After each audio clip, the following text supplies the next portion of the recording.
Chapter 375. It was because he saw a skeleton. It was an incomparably huge skeleton. When he first entered the Guanyuan crypt and walked to the front of the palace, the back of the palace was still dark. The space was hidden in the darkness, and he did not know how far it extended. But now the gigantic skeleton filled the space. It was exactly the same as what Li Yunxin saw in the bottomless pit of Pitfall Mountain. As soon as he entered the cave, he felt that it was familiar. Now he finally knew what was so familiar. This was clearly another bottomless pit. The skeleton's huge head was lowered, staring at the tiny Li Yunxin like before. The tallest demon in the camp was not even as long as one of his fingers. It seemed that if he were alive and moved, he would only need one breath to slaughter all these demons. Where did this thing come from? Li Yunxin took a deep breath. This thing was something that even the art saint was afraid of in the past. That was why he asked Evil King to guard Pitfall Mountain and used one of the Octatic Treasure's ancient scrolls to suppress him. Now that Qin Jun said he went to Pitfall Mountain to do something, it seemed to be referring to this thing. How did he get it? Li Yunxin had personally seen this thing swallow the Evil King's soul in one gulp. Did the Qin Master have a way to control it and bring it from Yu Kingdom's Pitfall Mountain thousands of li across the Qin Kingdom, all the way to Yi Kingdom? Did Daotong and Kinzo not discover it? The scene in front of him stunned him for 3 breaths, and then he turned to look at Qin Jun. But at this time, Longda had disappeared from behind the window. Bai Yunxin and Red Lady came down from the stairs. However, Red Lady's mind was becoming more and more muddled, and she needed Little Shell's help to walk. Li Yunxin felt that it was necessary for him to see if there was some kind of sleeve technique in the Jade Scroll. Almost everyone in Daotong knew this technique. It was very convenient to roll people or objects into their sleeves and carry them around. But this was all in the future. He could not help but look at the skeleton again. Back in the Pitfall Mountain, the skeleton's 2 arms were hung by iron chains, and it was kneeling on the ground. Now that the iron chain was gone, it sat cross-legged on the ground with its 2 arms propping itself up. It seemed to be deep in thought. He frowned slightly. The skeleton made him feel very uncomfortable. In front of it, he was like a small and ignorant beast. Kodo-kun, is he going to use this thing to deal with the Daotong and Kinzo people? What would happen if this thing absorbed too many souls? He could never forget the scene in the bottomless pit of the Pitfall Mountain. There were fine metallic muscles moving on the skeleton. The scene was truly bizarre. This uncomfortable feeling grew stronger and stronger. Li Yunxin took a deep breath and said, "Let's go." From the sky. After saying this, he soared into the air in the darkness. He first rose to the top of the cave, and then headed straight for the exit. He wanted to get rid of the uneasiness that the huge skeleton gave him as soon as possible. The result was surprisingly smooth. Tonight's events came and went suddenly. Half of the demons in the underground camp had fallen asleep. Those who didn't sleep didn't stay in the sky. There were guards at the entrance of the cave. But regardless of whether these guards recognized Li Yunxin, they didn't dare to ask when they saw that he was a demon that soared into the sky. Thus, the 4 demons flew close to the ground for a distance of 100 miles before landing on a lush mountain ridge. But this place was still in the Mamwan Mountains. They were still far from the outskirts of the Mamwan Mountains, but considering that the demons and the Xianmen were in a standoff, there were countless pairs of eyes on the ground watching the situation in the sky. At this time they still had to fly here and there. It was like wearing colorful clothes on the battlefield and shouting, "Come and see me." It was still night. The cool autumn wind swept through the dense forest, and the dry leaves rustled. They landed on a cliff. It was a large bluestone. If they went back, they could go into the forest. If they went forward, there was a winding path at the bottom of the cliff. Maybe it was made by people who used to live in the forest, or maybe it was a caravan. The moon was bright, and the stars were sparse. There were many shadows everywhere. But when Li Yunxin stood here and was blown by the wind, he felt a lot more comfortable, compared to when he was in the hall. He turned to Bai Yunxin and said, "Let's say goodbye here. I still have to go to Daotong." Bai Yunxin's eyes were shining in the darkness. She looked at Li Yunxin and said, "We have nowhere to go." Then she looked at Red Lady and said, "Since you came to save her, how can you ignore her now? Perhaps she will soon be worn out." I didn't come to save her. Li Yunxin thought for a while and said calmly. He said this, but Red Lady still stood there in a daze, looking at Li Yunxin. She seemed to know what he said, but she didn't know what he said. I came for myself, and now I have to go for myself. Now I have to go for myself. He looked at Red Lady. Moreover, if I go to the orthodoxy I might die. You won't be well with me. I am not used to teams. I prefer to go alone. Bai Yunxin tilted her head and looked at him. Then tell me a place, and we'll go there. Li Yunxin frowned, and took a step back. He stood at the edge of the cliff and said, What do you want to do? I can't give you anything. I can't even protect myself now. You are a demon, not a woman in the human world. We met by chance and parted on good terms. There's no need to get involved. Bai Yunxin was not angry at his words. She just smiled and said, I could actually understand Lu Laodao's kindness to him in the past. Long ago, there was also an old man who showed kindness to him and gave him something like blood. But Bai Yunxin, he thought for an hour, but still couldn't think of a reason. Not only could he not think of this reason, but he also couldn't think of any other reason that Bai Yunxin wanted from him. Some emotions and situations might explain this situation, but Li Yunxin found it hard to believe. Just like those who lived in the dark mountains and valleys, they knew that there were celestials in this world, but it was hard to believe that they really existed. After walking for another quarter of an hour, he finally came out of this dense forest. He saw a few points of fire in front of him. There was a path. The mountains were vast, and other than the red stone gorge, there were many ravines. In some places, the forest was sparse, and there were many paths. Perhaps in the past, such paths were open to avoid the mountain bandits near the red stone gorge. Now that the mountain bandits have been replaced by demons, if he wanted to go to the south of Yi country, he could only take these paths. When Li Yunxin saw the fire, he wanted to avoid it. But a thought suddenly jumped in his heart. The emotions that troubled him should be familiar to these people. Alas, he sighed softly in his heart. Old Lu should understand this as well. However, he was not here. He stood at the edge of the forest for a while, narrowing his eyes and looking at the fire. Then he saw some people who should not have been here. Chapter 376. Those people did not seem to be ordinary merchant caravans. They were soldiers. There were 3 fires, and a dozen or so soldiers sat around each fire. Outside the fires, there were a few scattered soldiers sitting against trees. Further out in the forest, which was difficult for normal people to see, but Li Yunxin could see clearly, there were 2 open sentries and 2 hidden sentries. There were 50 people, and there were no flags or insignias. According to the military system of the Qing Kingdom, this should be a unit. Their armor was also very simple. There was a large curly-bearded man by the fire, wearing chain mail, and a leather helmet on the ground next to him. Looking at his appearance, perhaps he was the captain, the highest commander of this small army.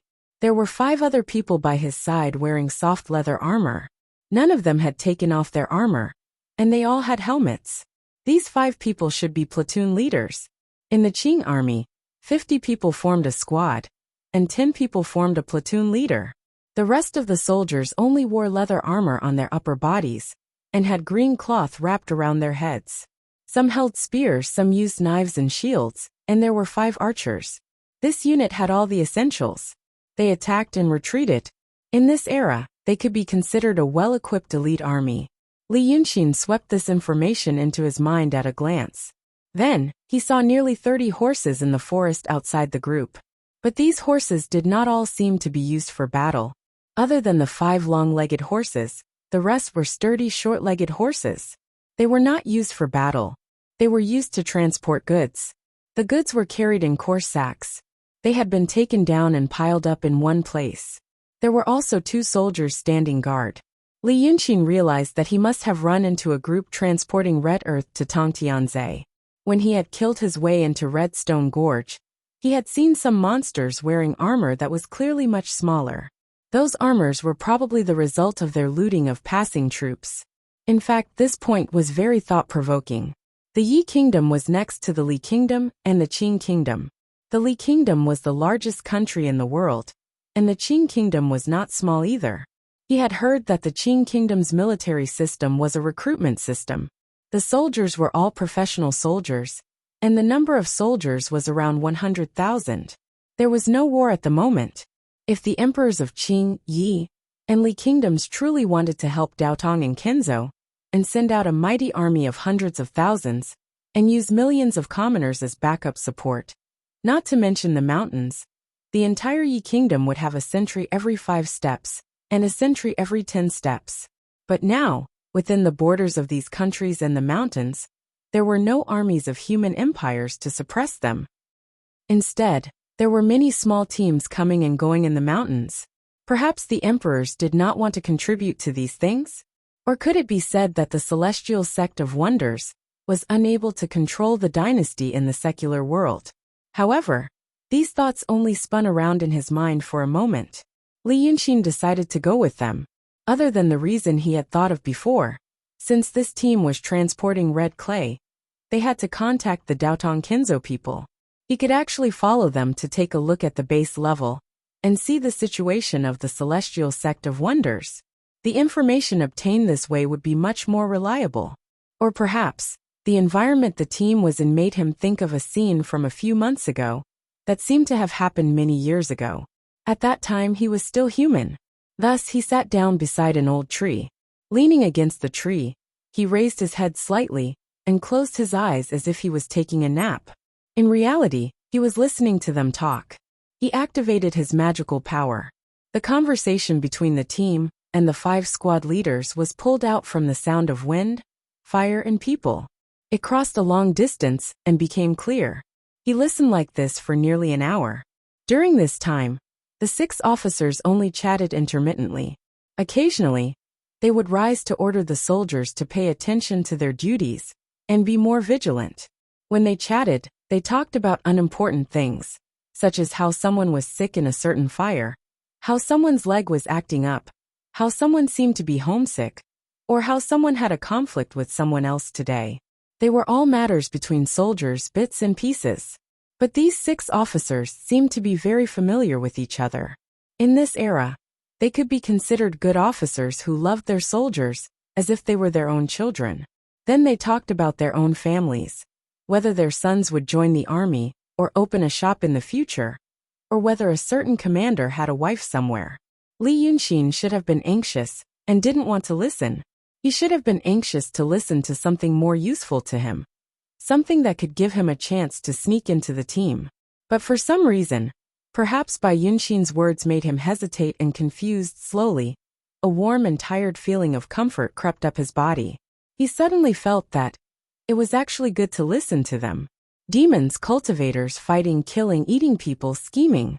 He had always been caught up in these things, traveling between the great swamp and the wilderness. His eyes were filled with killings, and his ears were filled with cries of pain. This was his world, the world of demons and cultivators. But there was also another world. In that world, there were very few strong people, and many weaklings lived like reptiles. But the world of these weaklings seemed to be a little more lively than the world of the strong. It was on such a night, listening to their conversation, that lively world that he hadn't seen for a long time slowly unfolded in front of Li Yunxin. So he sighed softly and leaned his body more comfortably against the tree. He knew that he might have to enter the tribulation again. The mortal heart tribulation, or the emptiness tribulation. His supreme indifference tribulation was broken, so he began to have distracting thoughts and desire for love. But it actually didn't feel that bad. After another half an hour, the squad leader, Li Yunxin, already knew from their conversation that his name was Ding Min, sighed and said, "We still have to walk for 2 or 3 days before we can go down the mountain. I don't know if our brothers can." He stopped here, as if he didn't want to say anything inauspicious. The 5 squad leaders beside him were also silent. They were all speechless for a while. But after a few breaths, the squad leader still picked up a piece of firewood and threw it into the fire. He couldn't help but say again, "I received a messenger pigeon yesterday. It said that General Shui and Deputy Commander Liu had died in Redstone Gorge." Ding Min said this, and then paused again. "Deputy Commander Liu used to be very kind to me, but now, alas, Even if they die, they won't have a good ending. The squad leaders looked at each other and couldn't say anything for a long time. After a while, a man named Su Mao said, "That's not possible, right?" General Shui and Deputy Commander Liu brought 2 battalions of people. 2 full battalions of people. Their formation was organized with 5 platoons of 50 people, with a platoon leader. 10 platoons made up a brigade of 500 people, with a brigade commander. 2 brigades made up a battalion of 1,000 people, with a commander. 3 battalions made up an army of 3,000 people. Their commander was Marquis Yu, or General Yu. Su Mao said that they brought 2 full battalions of people, which meant that there were 2,000 people. 2,000 professional soldiers, well-equipped and well-trained, could guard a province and a prefecture in the country. Now the army had only set out for 5 days, and they were gone. And they all knew that the reason why there were 2,000 people in a team was because the youngest son of the current general, Li, also wanted to go to Tongtian Swamp. The young marquis had said since he was a child. This time, he heard from the Taoist priest stationed in the capital that the Xianmen mountain was going to fall. So he insisted on going to take a look. Maybe he could even become an apprentice to an immortal. General Li agreed to let him go, and specially assigned an elite troop to escort him there. This troop was not going to transport the red clay, but it was really to protect him. It was said that he had brought a few great painters and a few Taoist priests with him, but now they were all gone. Ding Min shook her head and sneered. It was said that only 100 or 200 scattered soldiers escaped, but it's not optimistic. Although we haven't dealt with them before, we should know what they are, right? They have extraordinary strength, and can even use demonic spells. I heard that the young marquis was impatient to walk on the mountain road like us. He said that he had great painters and Taoist priests with him, so he was not afraid of demons and monsters. He was eager to see them so that he could subdue them. 2,000 people walked carefully in the Redstone Gorge. The young marquis brought hundreds of cavalrymen out of the capital to show his power. But in that kind of place, they all jumped down from the cliffs on both sides and rushed into the army formation. It was immediately chaos. Hundreds of horses trampled many people to death, and they trampled many people to death themselves. Sigh. I can't bear to think about it. The squad leaders were silent in the firelight. After a while, another squad leader asked, "Boss, have you really seen those things?" "Once." Captain Ding Min pondered for a while and said, "When I was young, I just joined the army at the border." Stationed in a castle, the old man said that there was a black wind mountain near the castle, and there was an old demon in the mountain. We didn't believe him, and only thought that the old demon he mentioned was something like a fierce beast. Then one night we saw it with our own eyes. It jumped in from outside the wall. It was 2 people tall, wearing some unknown clothes. At that time, it was dark. Its eyes were as bright as torches, and it just stared at me. Then it pounced and tore off the head of the pack horse beside me. The blood sprayed all over my head and face. He stopped when he said this. The squad leaders were just listening to his story entranced. At this time they subconsciously asked, "And then?" Ding Min sighed. "Then I fainted. When I woke up later, I heard that the old demon only dragged the horse away. Other people also saw it. I was also exempted from punishment. But Sai, can ordinary people resist twisting the horse's head off?" Su Mao looked at him in a daze. "Boss, you haven't fought with it before?" Ding Min raised his eyebrows. "If I fought with that thing, would I still be alive? That was an old demon. At that time, I heard that it was probably extremely hungry during winter, so it came out to look for food. But the military camp was full of yang energy, and it was afraid that it would harm the soldiers. So the Taoist priests and swordsmen in the nearby city went to kill it, so it only dragged the horse away. But now," Ding Min sighed heavily, "now it's not the same." Li Yunxin opened his eyes and glanced at them. This squad leader was just as Ding Min said. The old demon they met was probably just a small demon that had just taken human form. In his eyes, it was not even a small fish. But for ordinary people, it was indeed a very difficult opponent. Its body was as strong as a huge beast, and it had intelligence, and it might even know demonic magic. Hearing this, the 5 squad leaders seemed to be at a loss for words. The 5 of them had naturally heard rumors about demons. Who hadn't? Chapter 377. But no one had actually seen it. By now, these officers should have already received the news, such as that they would encounter demons along the way. The orders passed down from the army were different from the rumors of the common people. This meant that those things really existed, and there was a high chance that they would encounter them. They say that evil will never triumph over good. Squad leader Sumao muttered to himself. His voice trembled slightly, as if he was afraid. Why are they saying that those demons are overturning the heavens? Why are they swarming like a swarm of bees to kill people? Didn't they say that Xingwu is full of yang energy? Why don't the immortals care? Ding Min's expression didn't look good either. But as the commanding officer of this small squad, he couldn't be discouraged at this time. He shook his head. Those immortals, alas, they are high up in the sky. How can they see our little things? General Li's son is a big shot to us. But in the eyes of the immortals, he's nothing. Maybe if the demons run wild for a few more days, the immortals will care. Ding Min's expression was dark as he poked the fire. We have to hold on until then, and lead our brothers out of here safely. The 5 squad leaders seemed to agree with his explanation. They nodded in unison. They actually heaved a sigh of relief. But Li Yunqin only smiled. These soldiers, in their hearts, the cultivators of Daotong and Kenzo were immortals, omnipotent, and the embodiment of justice. But in reality, it wasn't that their immortals didn't know that they couldn't wipe out demons with a wave of their hands. They saw demons as evenly matched opponents. And the immortals weren't the kind of immortals they imagined. While he was listening to the conversation of the 5 low-level officers, he could also hear the conversation of the ordinary soldiers.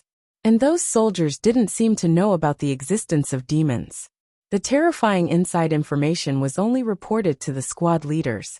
And the low-level officers didn't seem to be willing to tell the soldiers the truth in advance. They only said that they might encounter ferocious beasts and so on. Beasts were still within the realm of common sense. If they were told that there really were demons, there would probably be deserters halfway through. It was already late at night. These officers and soldiers had started a fire, boiled water, and baked pancakes to eat. Now that he had eaten and drunk his fill, he decided to rest. However, at this time, a few soldiers dug around under the fire for a while and pulled out a lump of mud. The soil had been burnt black by the fire, and the surface had become a hard shell. The soldier drew a dagger from his waist and struck the hard shell several times with the back of the dagger. The hard shell split open. Immediately, the smell of meat filled the air, causing many people to stare at it. Li Yunqin had been distracted by their idle chatter and found out that they had accidentally caught a rabbit when they were camping here. At this time of year, rabbits were putting on their autumn fat and beautiful. But when marching in the wilderness, there was a rule. Small groups were not allowed to eat meat at night. What he meant was that he was afraid that the smell of blood would attract wild beasts. But at this moment, he was probably more afraid of attracting demons. Because of this, the soldiers secretly wrapped it in mud and put it under the fire to burn. They only took it out now. Seeing this, Ding Min, Su Mao, and a few other officers came over to reprimand them. But in the end, they had a good relationship with the soldiers, so they let it go. An old soldier didn't mind the heat and tore off the hind leg for his officer to eat. But using this method to cook the rabbit, without peeling off the skin or removing the organs, how could it taste good? The officer naturally didn't want to eat it, but the soldiers didn't mind, and all rushed to eat it. In the blink of an eye, only a small part of the rabbit was left, and only some internal organs were left. Seeing them like this, the 6 officers' faces became slightly better. Perhaps it was such a lively and joyous scene that slightly diluted the haze in their hearts. They saw people again.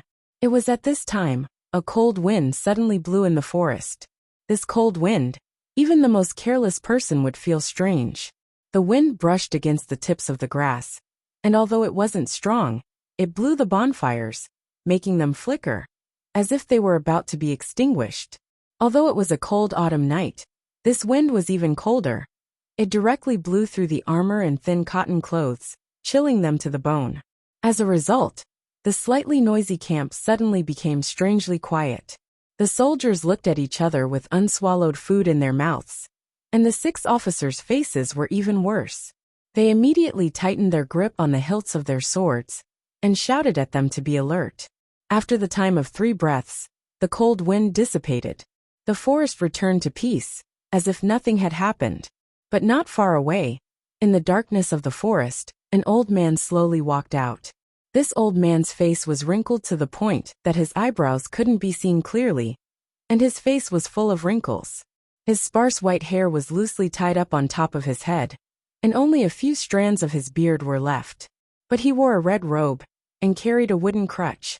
With one hand behind his back, he slowly walked towards the camp with his waist bent, looking as if a gust of wind could blow him over. When the soldiers saw that it was an old man, some of them didn't care and ignored him. Some of the people who believed in ghosts and gods stared at him in a daze. An old man suddenly appearing in the wilderness was always strange. Only the 6 officers who knew the inside story acted as if they were facing a great enemy. Ding Min pressed down on the dagger at her waist, stepped forward, and shouted at the old man in a low voice, "Who are you?" The old man didn't answer immediately. Instead, he took a few more steps, and when the 2 of them were less than 10 steps away, he squinted his eyes and smiled. "Hey, you young people, who are you?" His smile was kind, and his voice was hoarse and deep. He sounded like an ordinary old man. Ding Min and the squad leaders looked at each other and said in a low voice, "We are soldiers of the Daqing state." The old man squinted his eyes and smiled again. "Hey, soldiers of the Qing state, passing through my territory, why are you eating my food?" Ding Min was slightly stunned. Just as she was about to speak, she saw the old man point to the fire. "What you are eating is the treasure of my Aunt Hong. She sneaked out today, and now she is like this. Is she not going to make trouble for me?" His eyes turned and swept around. "She even burned my firewood. She ate my meat and burned my firewood, but she didn't give me any offerings." At this point he stopped smiling. He put the wooden crutch on the ground and angrily paused. "You young people don't respect ghosts and gods. Do you still want peace?" Hearing his words, the people looked at each other. Ding Min furrowed his brows and stared at the old man, then said, "You old man, sir. Who are you?" The old man said, "Go see what's under your fire." The fire he was referring to was the fire that the soldiers had used to burn the rabbit. This matter came about in a strange and bizarre manner. Thus, without waiting for Ding Min's order, the soldiers next to the fire thought for a moment, and quickly used their spears to push the firewood to one side. The earth under the fire had been loosened, and what lay beneath was revealed. It turned out to be a small broken shrine. This thing seemed to have been buried under the shallow soil, and was only revealed now. The soldiers looked again with the help of the fire. The statue carved in the shrine. If it wasn't this old man, who else could it be? Some of the literate soldiers saw a line of blurred words engraved on the shrine. "Lord God of the thick earth." They were shocked and couldn't speak for a while. Ding Min and the squad leaders also saw this thing. Their eyes were full of surprise. They already knew about the demons, so they naturally believed in ghosts and gods. Now that they encountered this, they naturally believed in it even more. But they only believed that this old man wasn't human. They didn't dare to believe that he was really the Lord God of the thick earth. Which meant, this old man was the local god of the earth. The officers already knew that they might encounter demons. Now that they saw this old man again, they felt a chill down their spine. Ding Min clenched her teeth and carefully asked, "Sir, are you really from this land? We are all rough people in the army. If we offended you..." The old man waved his hand and rolled his eyes again. Forget it, forget it."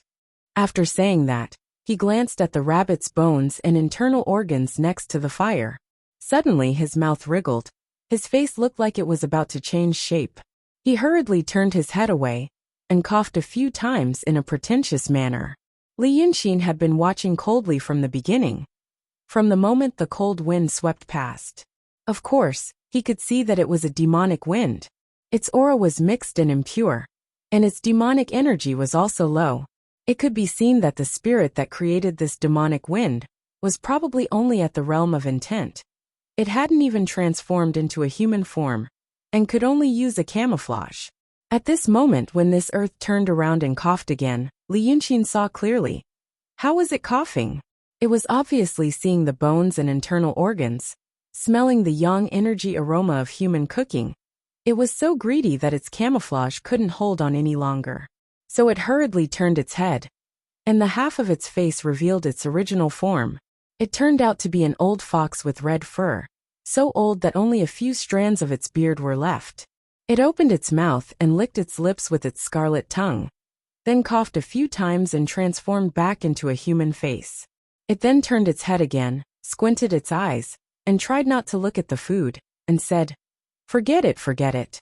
Do you soldiers know that there are many demons and monsters here? And all of them want to eat people? You all came here and didn't worship me. If you walk another 10 miles, you will definitely be captured."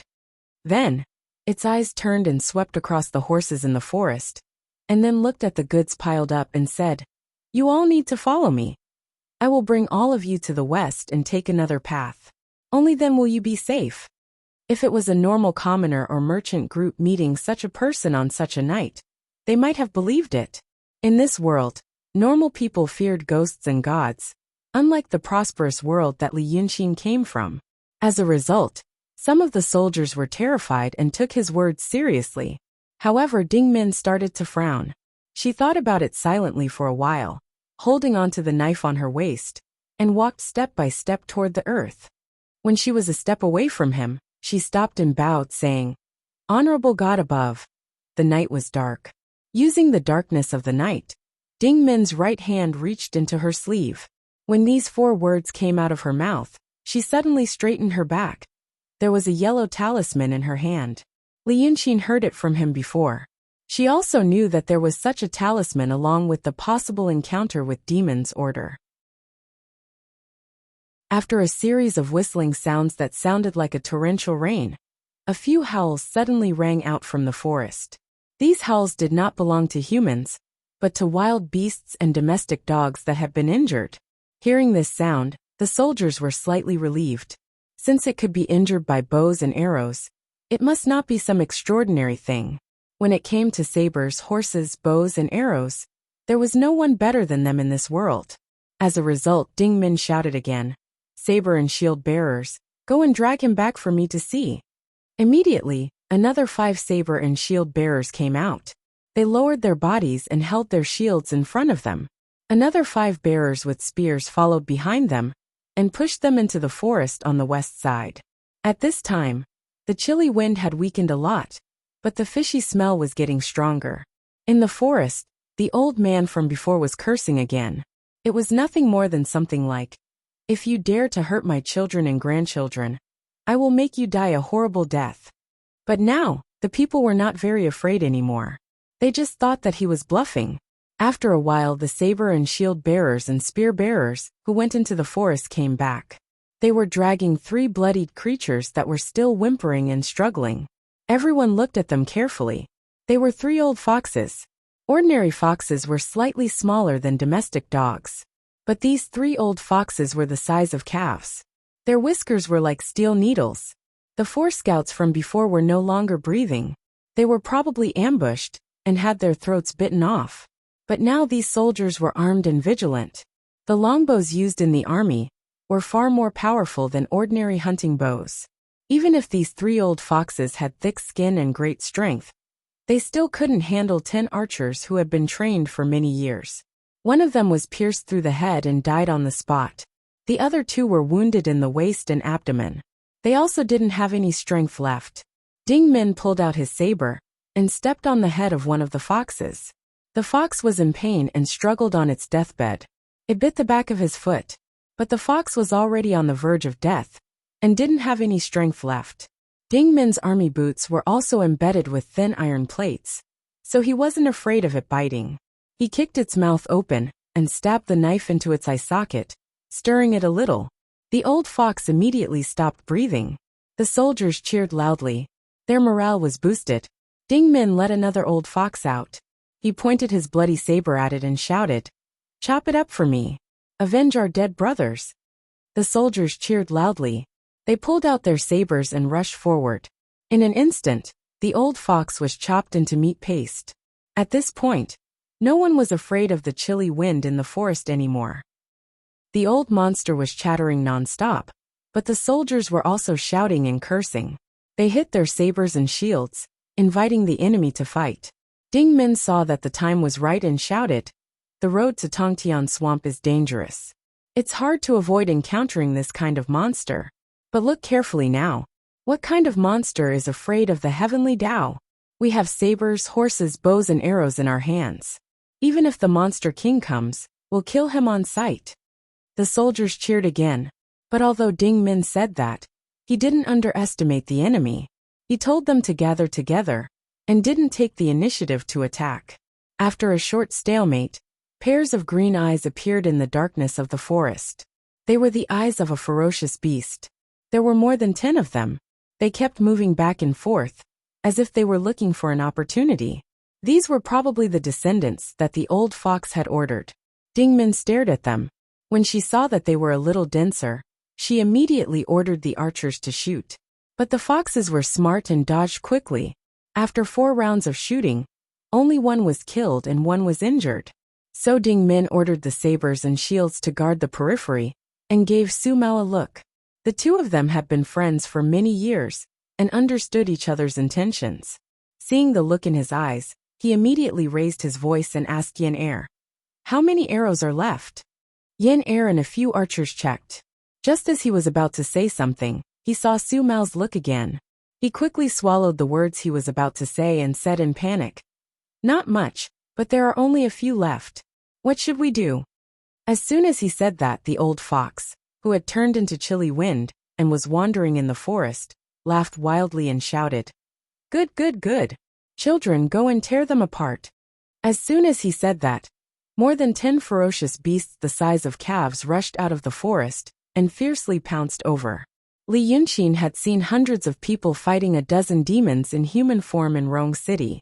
Although they did not have the advantage, they did not collapse at the first encounter. But now these 40 or so people were fully armed and well-trained elites, and they were only facing a dozen or so animals that understood human nature. So it was much easier. Seeing the ferocious beasts pounce over, Ding Min immediately ordered more arrows. At this time, without the protection of the darkness, their bodies were completely exposed. Yen Er and the other archers showed their best skills. A series of arrows were shot out like a storm. The arrows pierced through the eyes of the beasts and 3 of them were instantly taken down. The remaining beasts saw that the situation was not good, and turned to pounce from the side. In the end, they were greeted by another rain of arrows, and another 2 or 3 beasts fell. The remaining beasts finally broke through to the front of the formation. However, the shields used by the Qing Kingdom's armed forces were tower shields that were half the height of a person. They poked and stood on the ground, immediately forming a solid wall. When the ferocious beasts pounced, a row of spears suddenly poked out from behind the shield wall, and immediately pierced through the hearts of the beasts. In less than a quarter of an hour, like a storm, the dozen beasts were completely slaughtered, but they were not injured at all. The old fox demon also seemed to be stunned. He floated in the forest for a long time without saying anything. Of course, he had never seen this kind of formation. The power of the Yi Kingdom could not compare to that of the Qing Kingdom, and the monarch was not a talented and bold monarch. Although the Qing emperor could not be said to be a rare hero, he was still better than the Yi Kingdom.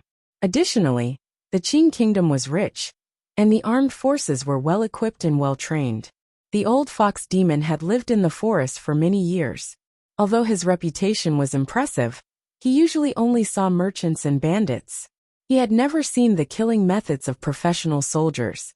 Thus, at this moment, seeing his children and grandchildren all slaughtered, the viciousness in his heart was finally aroused.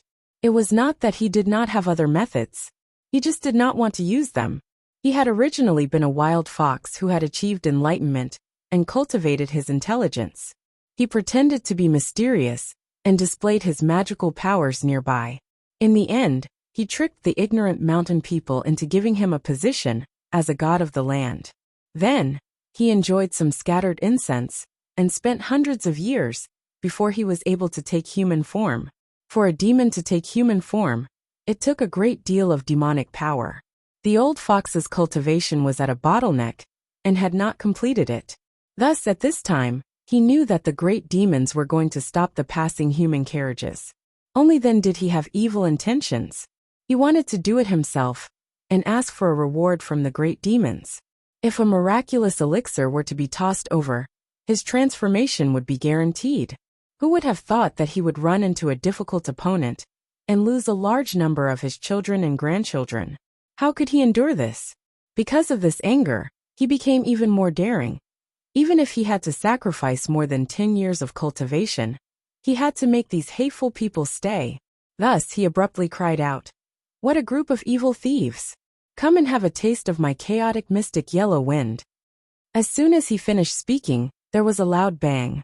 No one knew what kind of magical power he had used, but suddenly, a gust of dark green ghostly aura surged out from the forest and rushed towards the soldiers. This ghostly aura was really scary. When people saw it, their eyes would immediately tear up. Once they breathed it in, they would immediately feel dizzy, as if their mouth and nose were on fire. What was more frightening was that this smell was extremely stinky. There were no words in the world that could describe its smell. These soldiers were not afraid of blood and swords, but this was something that no one could endure. For a moment, coughing and vomiting sounds could be heard. The swords, spears and shields in their hands fell to the ground. 3 or 4 of them had already fainted from the smell. But in fact, they were not the only ones who suffered. Li Yunxin was originally sitting under a big tree in the distance, calmly watching the show. He used to be a human, so he was not as heartless to humans as the demons. But now that he was a demon, he was not like a human who would shout and kill whenever he saw a demon. He did not know these soldiers. He originally wanted to wait for them to be surrounded by the demons, and some of them to die before he acted. What could be more trustworthy than saving someone's life? But who would have thought that while he was sitting there peacefully, that old demon fox would fly into a rage out of humiliation and suddenly make a chaotic mystic yellow wind? This was not some dog fart chaotic mystic yellow wind. It was clearly that old fox's old fart. Thinking about the days that he, Li Yunxin, had roamed the Jianghu, everyone admired his good name and gave him the nickname Jade-Faced Little Silver Dragon. When had he ever heard anyone's fart? He was instantly enraged, even more enraged than that old fox. He held his breath and jumped up from under the tree. As he cursed, he walked towards the camp. At this time, that old demon fox saw that his chaotic mystic yellow wind was finally effective. Those soldiers were all lying on the ground. He gritted his teeth and laughed loudly as he reappeared. Leaning on his wooden crutch, he walked over quickly like the wind. He looked at the soldiers one by one and cursed. "What a group of evil thieves! How many of my descendants have you killed? Today, I will hang all of you on a tree to dry. I will let you suffer for 49 days. As he cursed, he suddenly saw Ding Min, who was lying on the ground, widen his eyes. His face was twisted as he looked behind him. This place was still covered by his chaotic mystic yellow wind. The clouds and fog made it difficult for him to see clearly. When the old demon fox saw Ding Min's expression, he leaned forward and pretended to use his hand to dig out his eyes. "I'll let you see. I'll first eat your 2 crystal pills." As soon as he finished speaking, he suddenly heard someone behind him curse loudly. "You crazy bastard! You dare to let me smell your fart?" This shout startled the old fox. Before Ding Min could figure out where this person came from, and when did he appear behind her, the young man in white robes behind her had already raised his hand and slapped the back of her head. This slap made a bang sound. The old demon fox, who had been proud of himself for half an incense stick's time, didn't even have time to see who was behind him. His melon-shaped head had already exploded from the slap. Blood, brain matter, broken bones, and flesh splashed onto the wild grass. The old demon fox's body swayed slightly and fell to the ground with a thud, revealing his original form. Since the fox demon was dead, the fog in the forest immediately dissipated. In just 2 or 3 breaths, the wind was clear and the moon was bright again. This sudden turn of events caused everyone to be dumbfounded. More than 40 soldiers stared at Li Yunxin, speechless for a long time. The white-robed young man clapped his hands in disgust. wiping away the blood stains on his hands. Then he looked up at them and suddenly smiled. "Don't be afraid. I'm not a good person either." In just 2 breaths, the burning pain in their throats, mouths, and noses disappeared. Even the soreness and weakness in their bodies disappeared. Li Yunxin had behaved like a bastard, and his words were annoying. When he said that these people were useless, many people glared at him. But now that he showed such supernatural power, the soldiers immediately widened their eyes and looked at him, as if they were looking at a god. As people in the secular world, the so-called Taoist magic of immortals that they could come into contact with was probably the most brilliant. But he didn't care about this person's reaction. He just frowned and said, "I'm tired. Prepare a place for me to rest. Let's go early tomorrow." He had only appeared for 15 minutes, and he didn't say more than a dozen sentences. But he was like the commander of an army, giving orders without hesitation. But this kind of behavior dispelled much of the doubts in Ding Min and the 5 squad leaders' hearts. They had all seen the despicable behavior of those high officials and nobles, and it was exactly the same as this Taoist master in front of them. Therefore, after a quarter of an hour, Li Yunxin was lying comfortably next to the bonfire. He was leaning on the red soil bag that was used for transportation. On top of it was a layer of winter quilt, which was used by the army to keep out the wind, and was somewhat comfortable. He closed his eyes slightly, pretending to meditate and regulate his breath. But in fact, he was listening to the soldiers, because he slowly realized something else. It seemed that it was time for him to enter the secular world. When the Taoist priests and swordsmen of Cloud Mountain cultivated to a certain level, they faced 2 choices. If they had the conditions, they would use the treasured picture scrolls in their sect to go through tribulations and understand. If they didn't have the conditions, they would have to go into the secular world. In the past, Li Yunxin could barely be considered as a person in the secular world. But he was confined to a small world, and it couldn't be considered as training in the secular world. But at that time, his talent was extraordinary, and he didn't need to go through any tribulations. But at this time, his supreme oblivion was broken, and a lot of troublesome things started to happen. 2 hours ago, he ran away from Bai Yunxin on the cliff. If it was in the past, how could such a thing happen?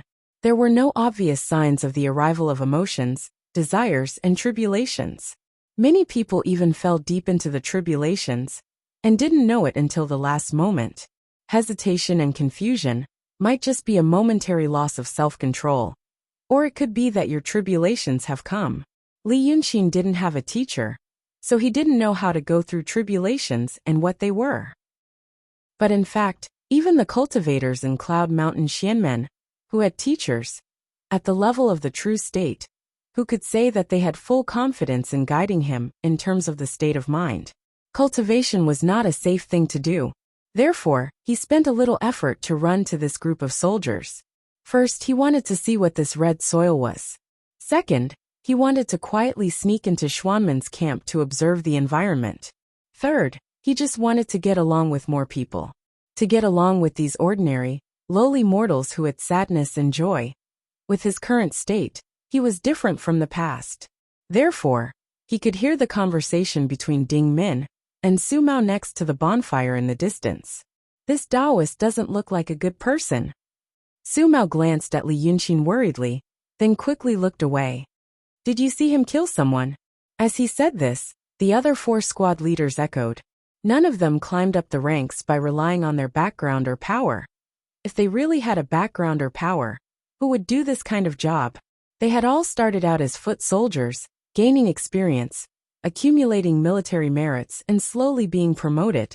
Therefore, they understood very well the look in a person's eyes when he killed someone. But they couldn't understand the look in this Taoist's eyes when he killed. There was no fluctuation at all, as if he was killing a scarecrow. This made them feel cold from the bottom of their hearts. Ding Min frowned and thought for a while, then shook her head. He didn't kill people. He was a demon. Besides, have you seen a Taoist? He looked at the 5 squad leaders. Not those wild Taoists who walk the streets, but Taoist priests stationed in the city. Or, have you seen a great painter? Think about it. What do those people look like? He paused. Do they look the same as this Taoist? Their faces look like they're asking for a beating.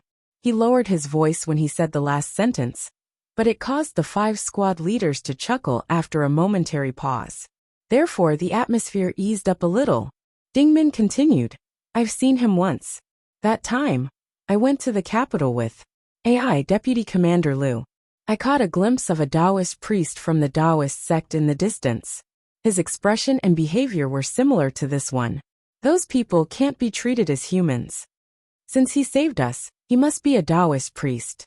He also mentioned the names of General Shui and Zhi Chongjun, as well as the name of Great General Li's young marquis. I think there's no mistake in his identity. This kind of person usually doesn't have much interaction with us and doesn't care about us at all. This kind of behavior can't be more normal. AI. Dingmin sighed again. It was difficult for us to deal with that demon, and he killed it with one slap. Since our brothers know about the demon, they must be afraid. We don't know what else we'll encounter in the next few days. In my opinion, we should endure him for a few days and coax him to travel with us. Once we leave the mountains and see the army, he'll naturally leave, and we'll be able to preserve our lives. With his ability, if he really wanted to harm us, why would he need to go through so much trouble? Dingmin's words were reasonable, and slowly dispelled the last shred of doubt in the 5 squad leaders' hearts. Compared to them, Dingmin could be considered someone who had seen much of the world. He had accompanied Deputy Commander Liu to the capital. Since he said this, the matter was probably as he had said. Only then did they disperse and pacify the soldiers. Dingmin thought for a while, then quietly walked to the side of Li Yunxin's bed, and stood there quietly for a while. Li Yunxin's eyes were closed the entire time, and he looked like he was dozing off. He didn't pay any attention to him. After a quarter of an hour, Dingmin was finally about to leave. However, he heard Li Yunxin say lazily, If you have something to say it. Do you want to see through this old Taoist? Dingmin took a step forward, took out the water pouch from his waist, held it with both hands, and carefully handed it to Li Yunxin. Master Immortal saved our brothers' lives. But now we have nothing to repay Master Immortal. I don't think our things can enter Master Immortal's discerning eyes. I do have a pouch of wine here. It's brewed by my wife, and it's stored in a new wine pouch. I couldn't bear to drink it along the way, so I didn't open the cork or touch it. If Master Immortal is thirsty and doesn't mind. After saying this, Li Yunxin ignored him. He left him alone for another half an incense stick's time, then opened one of his eyes, glanced at him, and yawned. At least you're filial. He snorted, then sat up. He frowned slightly and looked at the wine pouch in Dingmin's hands. Although it was new, according to the noble's standards, the craftsmanship was very rough. He looked at it for a while, then used 2 fingers to pull the cork open. Then he sniffed. Following that, his brows relaxed. You still have such a good thing. He suddenly became happy. With a hook of his finger, the wine in the pouch turned into a line and entered his throat. It was unknown if he was deliberately showing off, or if he really thought it was dirty. But when the soldiers in the distance saw his method, they were all dumbfounded, clicking their tongues in wonder, as if they had really seen a miracle. These ordinary people had never seen with their own eyes a method that surpassed their knowledge. Tonight, it could be considered as the first time they confirmed that there were indeed other powers in this world that they didn't understand. Li Yunxin drank half the wine pouch in one go, and his mood seemed to be a little better. But he snorted again. You're 10,000 times more filial than that bastardly Hai. Pei, what's your name again? I'm Dingmin, Commander of the Fire Battalion's 2nd Brigade, 3rd Platoon. Master Immortal, how should I address you? Li Yunxin rolled his eyes. This old Taoist name is Hunyuanzi. This old Taoist will ask you again. Where are you going, and how many people are going? He acted like an expert who didn't care about the affairs of the world. Only now that he was in trouble, did he finally remember to care about these minor details. Dingmin didn't suspect anything, and very quickly told him most of the matter. Because it wasn't some military operation that needed to be kept secret. The whole world knew about the transportation of red soil to Tongtian Swamp. The only difference was where it was delivered, and where the various armies were assembled. And when Li Yunxin asked this question, he realized, oh my, this was serious. He had previously thought that the human imperial court didn't send an army to escort the transportation, probably because the human emperors didn't really want to put in effort. But after hearing Ding Min's words, he realized that he was completely wrong. It wasn't that they didn't put in effort. According to what he said, these days, there were already many small troops like them passing through this endless mountain range. In 10 to 10 days, there were already nearly 30,000 troops passing through. Chapter 380. The reason they didn't assemble a large force was because General Li's son, Li Haihai's fate was right there. A large force would attract the demons' attention, and if they weren't careful, they would be completely wiped out. On the other hand, the many small teams would distract the demons' attention and cause them to run all over the place, which would allow more people to survive. Hearing this, Li Yunxin sighed in his heart. They were going to cause trouble. Looking at the situation, there would probably be hundreds of thousands of mortal troops gathered in Tongtian Swamp. Hundreds of thousands for a war. It was a terrifying number. In the history of his previous world, there had also been a large-scale war of this scale. However, that was often when the number of people in support was counted. Although it was said to be hundreds of thousands, there were only tens of thousands of soldiers. But now, the Qing Kingdom had sent more than 30,000 soldiers. These professional soldiers could almost start a war to destroy a small country like the Yu Kingdom. Adding on the armies of the other countries, there would be another big problem. What were they going to eat and drink? Since they had to cross mountains to transport things, they wouldn't bring much rations. It would probably only be enough for them to walk to Tongtian Swamp. In this era, the transportation ability was low. A large city didn't even have a population of 1 million. To support an army of hundreds of thousands, it might need millions of people in support. The amount of food and drink every day was shocking. A medium-sized country, like the Yi Kingdom, probably couldn't bear such a burden. At most, it could last for 10 days. But looking at it, it would be more than 10 days before Yun Shan landed in Tongtian Swamp. Once it came to that, the army would be short of food and clothing, and morale would be shaken. Moreover, the allied armies of the various countries were not united. Perhaps they would become a burden instead of a fighting force. Daotong and Kenzo, what would they do? Li Yunxin suddenly thought of the city of Weicheng. In the city of Weicheng, Yun Zi killed tens of thousands of people to form a formation. After that, the people of the Langya Grotto Heaven destroyed an entire city to form a formation. The people of the Xianmen were also not good people. Unless they, for some reason, this thought made Li Yunxin feel very uncomfortable. Burning down the city of Weicheng was a small matter. It could always be covered up. He could even blame it on the demons. However, if these hundreds of thousands of soldiers were used to form a formation in Yi country, this world would no longer belong to Daotong or Kenzo. The imperial court in the secular world would become enemies with them. At that time, when the mortal kingdoms and the mystical sects attacked, would the cultivators kill them or not? After killing people, the celestial beings told them to shepherd the people. With such a thing happening, the celestial society would probably be enraged once again. Wasn't it said that the last time he angered the heavens, there was no immortal decree for 1,000 years, almost causing the inheritance of the celestial sect of wonders to be severed? However, Li Yunxin was not very clear about what kind of existence the so-called celestial being was, and how powerful they were. He still needed to know more. In fact, he had already formed a faint conjecture in his heart. Therefore, after talking with Ding Min for a while, he sent him away impatiently. Ding Min naturally wanted to ask about his background in detail, but Li Yunxin glared at him and raised his eyebrows. How could he dare to ask? He was a hot-blooded soldier, but there was no need for him to use it on Li Yunxin. The night passed reluctantly. Originally, the soldiers first saw the old monster, and then saw the means of the Taoist priest Hun Yuanzi, so it was difficult for them to calm down. However, after going through a fierce battle, they were also very tired. In the end, after burying the bodies of the 4 dead comrades, they fell into a deep sleep. Su Mao, on the other hand, pretended to sleep in the middle of the night, only staring at Li Yunxin's every move. However, Li Yunxin was meditating. The concentration of a cultivator was not comparable to that of a mortal. He sat there for the whole night without moving an inch.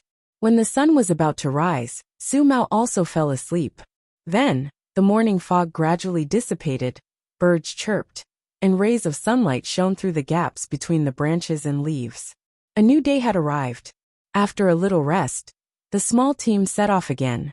The noble Taoist priest naturally could not walk, so he rode a pack horse. This pack horse had short legs, so it walked much more steadily than a military horse. Su Mao was the vanguard, the other squad leaders brought up the rear, and Ding Min and Li Yunxin walked in the middle of the team. However, today's march was not as easy as the previous few days. First, it was because someone died last night. Second, it was because everyone knew that the demons really existed, and it was very likely that they would come again. Therefore, after walking for about 2 hours, Ding Min also felt that something was wrong. Although he was good at leading troops, he was not good at ideological work.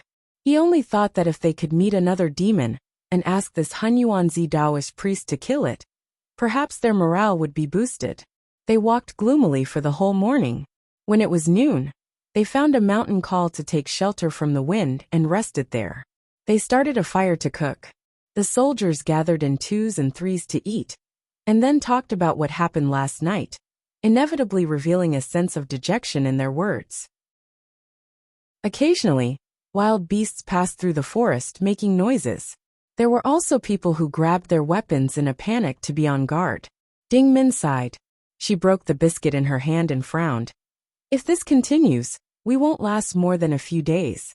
We haven't even walked out of this mountain, and the people's morale is already gone. If we encounter something else, I'm afraid that even if we fought before, we won't be able to fight now. Su Mao was silent at the side. He only stared at the dejected soldiers. After watching for a while and hearing them describe the demons as more and more terrifying, he suddenly frowned and shouted loudly, "What are you afraid of?" Was there anyone who thought that they would definitely die peacefully in bed when they joined the army and fought a war? My ancestors joined the army during the founding war of the Daqing state. An army of tens of thousands of brothers. 80 to 90% of them died in a month. Do you think we don't fight anymore? Last night, when we fought against that old demon, none of us were cowards. Now that we have walked out safely, have you lost your guts? As soon as he shouted, the soldiers stopped talking and shrank their heads. But after a while, someone suddenly said, "Squad leader, we are not afraid of death. We are just afraid of dying in vain. That demon is not something that we can deal with. Are we going to Tongtian Swamp to fight against the demon?" Su Mao stared at the person who spoke. "Ning Hutu, you are usually the most courageous one. Are you scared out of your wits today?" Being called out by Su Mao, the soldier named Ning Hutu stopped hiding. He also straightened his neck. "Granduncle, I am not scared out of my wits. I just don't want to hit a stone with an egg." Su Mao was furious. He jumped up and pointed at him. "Little bastard, what did you say? Do you know that you are disturbing the morale of the army? You will be killed on the battlefield without saying a word." Ding Min sighed, stood up and pulled him back. "Okay. It is not a battlefield now." Seeing that his young granduncle was angry, Ning Huda sat down embarrassedly. But the others looked even more depressed. Someone even talked about the state of Yu. It is said that the state of Yu is now occupied by demons. Even the emperor of the state of Yu has to listen to the demons. Those demons even eat the officials. This was a half-truth, but the problem was that few of the more than 40 soldiers knew the situation of the state of Yu. It was not convenient to travel in this era, and there were not many channels of information. Moreover, the two countries were separated by a long range of mountains. For a moment, the small camp was gloomy and gloomy. It seemed that even the bonfire could not drive away the chill of autumn. But suddenly he heard someone laughing. "A bunch of idiots." Li Yunxin sat on a bag of red soil covered with a quilt. He pinched a handful of red soil in his hand and sneered. "Don't you know that mortals also have magical powers? Don't you know that all of you are now practicing this magical power?" The mysterious but bad-tempered Taoist master was originally sitting far away from the group of dirty soldiers. enjoying scones and wine alone. Now that he suddenly said such a thing, everyone was stunned for a moment. If ordinary people said this, they would definitely be pressed to the ground and beaten up by these soldiers. But when Li Yunqin said this, no one responded. They had all seen his methods. Perhaps they were unwilling, but they knew that he was a real master. Although the words of a master were unpleasant to hear, they should be reasonable, right? After a moment of awkward silence, someone suddenly said loudly, "What is the magical power that Taoist master is talking about? Why don't we know about it?" Everyone looked at the person who spoke. It turned out to be the soft-skinned yin heir. They did not know what was wrong with this kid. At this moment, he actually became bold, and his tone was somewhat unconvinced. But in fact, Su Mao knew that among the 4 scouts who died last night, one of them was Yin Heir's best friend. Thus, he was depressed the whole day. Now that he heard Li Yunqin's sarcastic words, he could not control his temper. But this Taoist master might be in a good mood today. Or perhaps he wanted to show off, so he did not get angry. Instead, he lazily leaned against the red soil bag and narrowed his eyes at them. TSK, let me ask you. An ordinary village brute would find it difficult to fight a vicious wolf, and might even lose his life. But how did you kill over a dozen fierce beasts last night? If this brute later joined the army, and became some kind of captain. When he said this, he raised his hand and pointed at Ding Min. Now, this captain remembers that he was injured by a vicious wolf, and wants to take revenge. Wouldn't it be easy to take you 40 idiots back to find that vicious wolf and kill it? If this captain later becomes the emperor, the Qing emperor. At this point, Ding Min turned pale with fright. She quickly waved her hand and said in a low voice, "Taoist Hun Yuanzi, you can't say such things carelessly." But Li Yunqin completely ignored her, and only continued to say, "After he becomes the emperor, he is now very unhappy with the Yu kingdom. So with one order, with just one sentence, thousands of troops and horses came out in full force and flattened the Yu kingdom in one night. Is that still a difficult matter? At this point, think about it again. In the past, he was just a brute who couldn't even defeat a vicious wolf. Later, with just one sentence, he destroyed a country. In the eyes of that wolf, isn't this an incredible magic?" When Li Yunqin said this, everyone was stunned. Even Ding Min didn't say anything, and only furrowed her brows slightly. He sneered, "The divine abilities that I cultivate and the demons and devils cultivate are called spells. And the magic that this brute cultivates is called politics.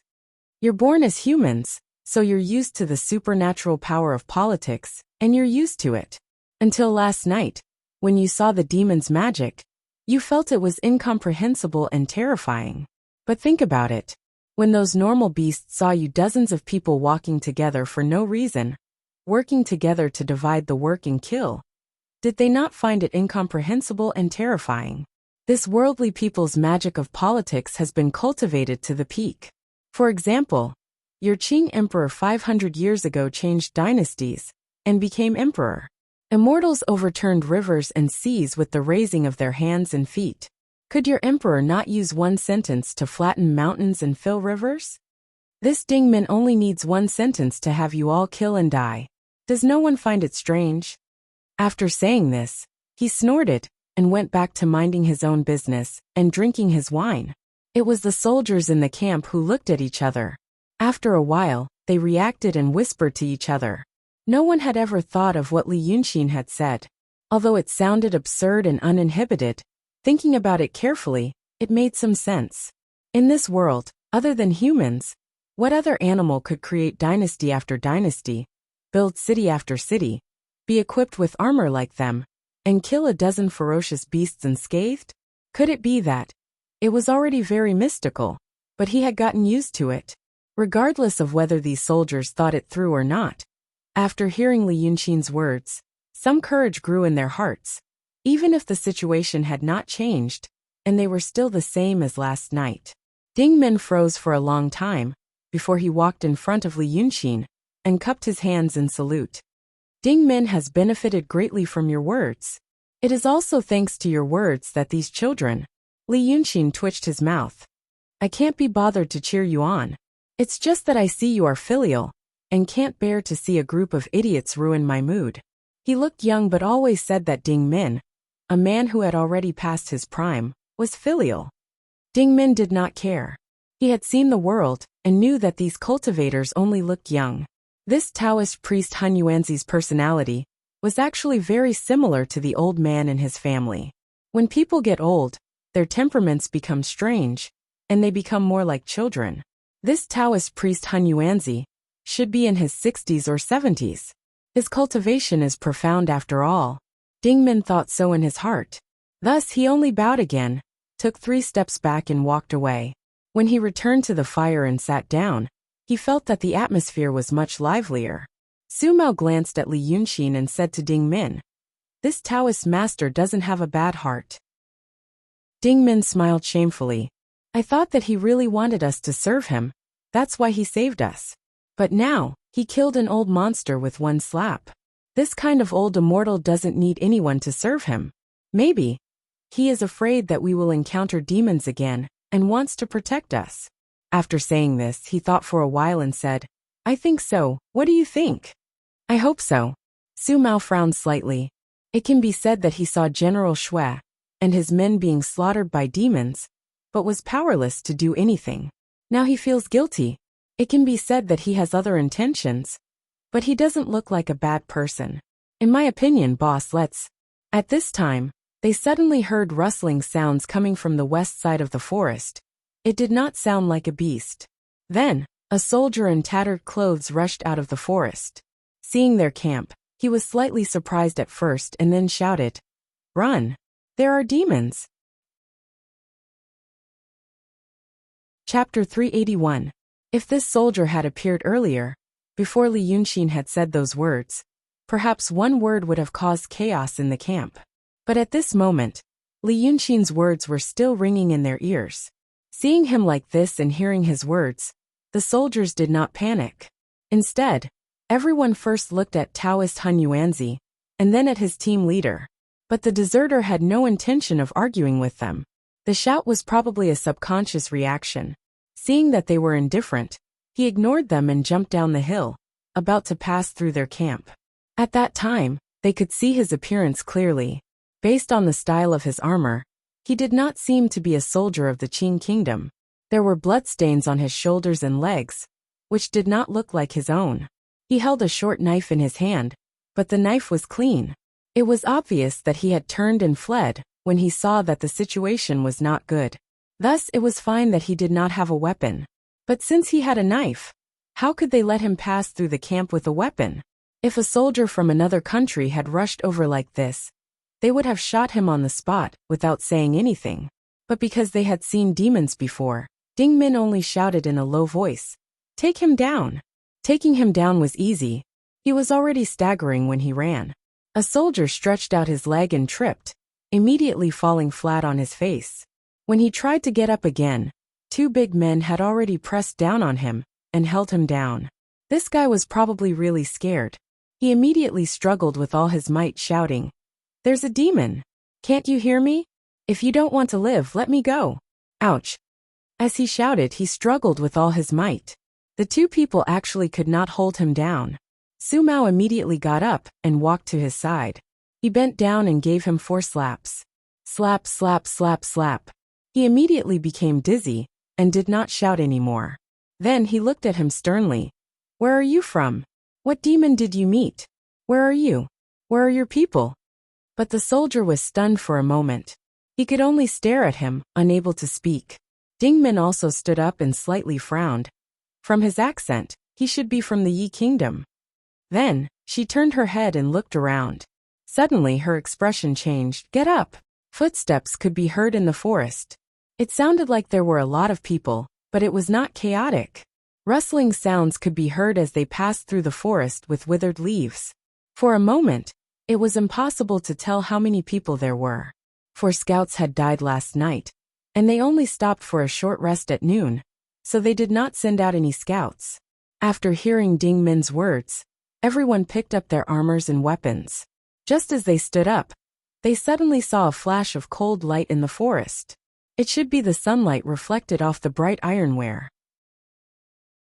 In the next moment, with a swoosh, an arrow pierced through the air, pierced through the gap between the two soldiers who were pressing down on the soldier from Yi country, and nailed him to the ground. This arrow was different from the arrows used by the Qing soldiers. The shaft was thicker and longer, and the tail feathers were black. At this moment, the two men who were holding down the soldier were dumbfounded. They saw that half of the arrow had sunk into the ground, and the tail was buzzing and trembling incessantly. This arrow was sharp and ruthless. It hit the soldier right in the middle of his back, immediately killing him. Earlier, this soldier had rushed into the camp in a panic, which was already a great taboo in marching. Now the person who fired the arrow had killed the captive in their camp with one arrow. It was practically a declaration of war without saying anything else. Seeing that it was the method of mortals, and not some evil magic, these Qing soldiers were not very afraid. A few squad leaders gave the order, and the 40 or so people immediately formed a formation. The archers under Su Mao's command did not say anything. They drew their bows, and shot a round of arrows into the forest. This round was not to hurt people, but to suppress the momentum of the newcomers. As expected, they immediately heard someone shout in the forest. "How dare you shoot? How dare you? Where are you from?" Hearing this accent, Ding Min and Su Mao looked at each other, and said in a low voice, "People from Li." Li was the largest country in the world, and it was separated from Qing by a narrow and long Yi country. But this did not mean that the two sides did not border each other. The territory of the Li kingdom stretched out to the south from the east, bordering both the Yi kingdom and the Qing kingdom. It was like a knife stuck into the bodies of both countries. Ding Min had been guarding the border before, and she had been guarding that border. The Li military was strong, and there were usually no large-scale wars between the countries, so the soldiers often caused trouble. Occasionally causing trouble at the border was something that the generals tacitly agreed to. Because there was no war in the world, soldiers had to be trained. Soldiers could not always be trained to fight bandits. In the eyes of the regular army, bandits were no different from newly captured able-bodied men. Thus there were occasional small conflicts at the border, and they were some kind of practice that both sides agreed on. Ding Min knew that because the Li kingdom was in the north, the people of the Li were taller and thicker than the people of Yi and Qing. They were also rude and unreasonable. This could be seen from the arrows they used. The shafts of the arrows were all longer and thicker than those of the Qing army. The position they were in was actually not very far from the border of the Li kingdom. So it was not strange for the soldiers of the Li kingdom to appear here. Just now, it was indeed their arrogant and unreasonable style. But why did they kill the soldiers of Yi country? Ding Min raised her hand, and told the archers to stop shooting. Then, she said in a loud voice, "This is under the banner of the fire battalion of the Daqing State's Zhejiang army. Which Li side is in the forest?" There was no immediate response. After about 10 breaths of time, a figure slowly appeared in the forest. From a glance, there were a lot of people. There were nearly 100 of them. These people stood on the hill with the sun behind them, looking down from above. They wore black armor and leather helmets. However, the leather helmets were pressed very low, and the contours of their faces were sharp and angular. Thus, they appeared to have a stern and cold aura. There were about 20 archers with bows drawn and arrows aimed at them. There were also about 40 heavily armored soldiers. Ding Min recognized the attire of the Li army's heavily armored cavalry. However, they were in the forest right now, so they had probably abandoned their horses and walked. The rest were sword and shield bearers and long spear bearers. There was not much difference in the configuration of the Qing army. However, these people looked at them coldly and did not speak. They were also larger than the Qing army. In this autumn afternoon, they formed a pressure that made it difficult for one to breathe. This stalemate continued for another 15 minutes. Only then did a sturdy man wearing full armor walk to the front of the forest. His chin was shaved black. He first glanced at Li Yunxin, and then at Ding Min. In a loud voice he said, "You are very daring. You dare to shoot arrows at the Li army. The fire battalion of the Zhejiang army? Ha ha ha." Speaking to this point he laughed loudly. Does anyone still have the face to mention this name? Thousands of people being wiped out in one wave in Redstone Gorge is already the joke of the various armies. You southern barbarians can't fight, but you're good at sending yourself to death. After he said this, the Qing army immediately became angry. Ding Min raised his hand again, and did not allow them to speak. He only said with a stern face, I am Captain Ding Min. Which dutu are you? The military system of the Li army was different from that of the Qing army. 100 people formed a capital with a dutu. Looking at their numbers, it should be the military strength of a capital. Yin Er said angrily from within the formation. Leader, what are these bastards saying? Let me teach them a lesson. Ding Min tilted her face slightly and said in a low voice, Hold your arrows well. These people are difficult to deal with. What he wanted to say was, we are not a match for them. Heavy armored cavalry was rare in any army, yet there were 40 of them in the capital. Ding Min had seen this kind of army on the border. The Li people called them the Roaring Plunder Army. The heavy armored soldiers had mounts. The light armored soldiers and archers also had mounts. They became light cavalry. When they marched, they came and went like the wind, cruel and merciless. They guarded the border all year round. Not only did they not think much of the border armies of other countries, but they would also plunder the Li merchant caravans if they were in a good mood. If they were in a good mood, they would probably even kill people. Right now, they had killed a Li soldier in front of their eyes. If they became violent, it would be difficult to guarantee that they would start fighting. At that time, they would not be able to gain any advantage. The Li Duta provoked again and again, but Ding Min remained calm and restrained. Thus, the Duta seemed to feel bored. He frowned and snorted, Southern barbarians. What a spineless piece of trash. Then he said, I am the Dali Duta Diwu Jing. Are you guys here to transport red clay? Where are you going? Hearing him say his name, Li Yunxin, who was standing to the side, looked at him a few more times. Diwu was a compound surname. In this world, almost all people with compound surnames had ancestors of the royal family. However, some of them were from hundreds of years ago, and some were from thousands of years ago. This surname was not common, but he had heard of it once in the city of Wei. It was the ghost emperor of the abandoned palace in the city of Wei. He was the general of the Jinwu guards under Lu Junyang, the former Zhao emperor of Dai. At this time, the Qing soldier's neck was red with anger, but Ding Min's expression did not change. So you are the Diwu Dutu? These people are indeed going to Tongtianzhe to transport red earth, for the world's Xianmen, and for the welfare of the common people. I just heard this Yi soldier say that he encountered demons. Diwu Jing laughed disdainfully. Demons? We already killed them. Then he looked at the body of the Yi soldier. This coward. He was supposed to be our guide in the mountains, but he turned and ran when he saw demons. Deserters, no matter where they run, will die. You people are also deserters? Escaped from Redstone Gorge? Ding Min said in a low voice.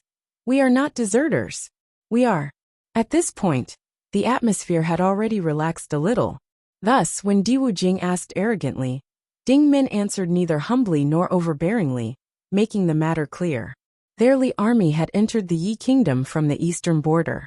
Because the world was working for the Xianmen, Yi Yu, and the Qing people were transporting red earth to Tongtianzhe, the Li army had to protect and escort. Diwu Jing's group was patrolling in the nearby mountains, with 3 Yi soldiers as their guide. Not only did they have secular soldiers, but they also had a Xianmen swordsman. They were lucky that they did not encounter any great fiendish demons with remarkable powers. Instead, they encountered small fries like the old fox demonis from before. It did not take much effort for the Xianmen swordsmen to deal with these demons, so the Li soldiers slowly lost their fear. Chapter 382. Just now, the sword cultivator did encounter a slightly more troublesome one. He claimed to be the chief of mountain patrol, Zhuanfeng, who was appointed by the great general of Yujun under the lord of Tongtian. It took the sword cultivator a lot of effort to kill him. When the 3 Yi soldiers saw the magical power of the demon, they were scared out of their wits. They felt that they couldn't win, so they turned and ran here. After taking care of the demon, the Li army gave chase. They caught up to him in the Qing army's camp, and shot him dead with 1 arrow. After explaining all of this, another person walked out from the Li army. This person's appearance was not extraordinary. In fact, it should be said that he was extremely ugly. He had a protruding mouth and monkey cheeks. A few thin strands of beard grew from the side of his lips, but it was yellow. His body was also short. He was shrunk into a green Taoist robe. He looked like a temple attendant who did odd jobs in a Taoist temple in the countryside. However, these arrogantly soldiers seemed to be extremely respectful towards him. They had originally looked at the Qing army with disdain. When he walked out, these tall soldiers lowered their eyes and automatically made a path for him. This was probably the swordsman Kong Tongzi, who had killed countless demons and had magical powers that Di Wujing spoke of. This swordsman walked to Di Wujing's side and swept his gaze down expressionlessly. He first saw Li Yunxin. He furrowed his brows slightly. His first impression was not good. This guy was very pretty. He didn't like him. Feeling slightly unhappy, the swordsman Kong Tongzi looked at the Qing soldiers again and said, "On the way here, did you see any demons?" Di Wujing heard him ask this and immediately laughed. "Taoist priest, you have asked too much. If these southern barbarians saw demons, they would have long died. Would they still be standing here? I think." Kong Tongzi turned his head and glanced at him. This strong man, who was a full 2 heads taller than Kong Tongzi, immediately stopped talking. He bowed slightly and smiled embarrassedly. Good. I spoke too much again." Kong Tongzi turned his face again to look at Ding Min. Ding Min glanced at Li Yunxin. Seeing that Taoist Han Yuanzi was still leaning against the wall, ignoring them, he said, replying to Sendo, "I did encounter a demon." Di Wujing was stunned by his words. Ding Min continued, "Last night I met a fox demon. His brothers did not let him take advantage of them, and killed more than 10 of the beasts he commanded. Later on, the fox demon used her sorcery, and we couldn't defeat her. It's all thanks to this." As he spoke, he cupped his hands towards Li Yunxin and said, "Taoist Han Yuanzi, we're safe because you killed the old fox." He did not say how Li Yunxin had killed the fox demon. According to the description of the demon he killed, General Honghua's cultivation was not low. He should be in the transcendent state. His chances of winning against a transcendent state demon were very low, close to 0. Thus, he planned to go back and report everything, and asked the other martial brothers to make a decision. And it was said that General Honghua's superior was Yu Jun. He had heard of Yu Jun. He was a true state demon. He wouldn't be able to meet a demon king of this level. True state demons were all characters who ruled over an area. They were high up, and would never appear in the wilderness. Once they went out, they would be followed by a large number of demon soldiers and demon generals. Even a Xianmen sect would have to deal with them seriously. Thus, when Kong Tongzi thought of this, he turned to Di Wujing and said, "Let's stop here. Since these people are going to Tongtian Lake to transport the red soil, as a Xianmen cultivator, I have the responsibility to protect them. I will go with them and send them out of the Manwan Mountains." The people in the Li army had only heard of demons, but they had never seen one. These days, as Kong Tongzi killed many demons in the Manwan Mountains, he was no longer afraid. He even felt that it wasn't enough. Now that he heard that they were going to leave, he was very unhappy. But he couldn't disobey Kong Tongzi. Without this Taoist priest, it would be very difficult for them to deal with the demons.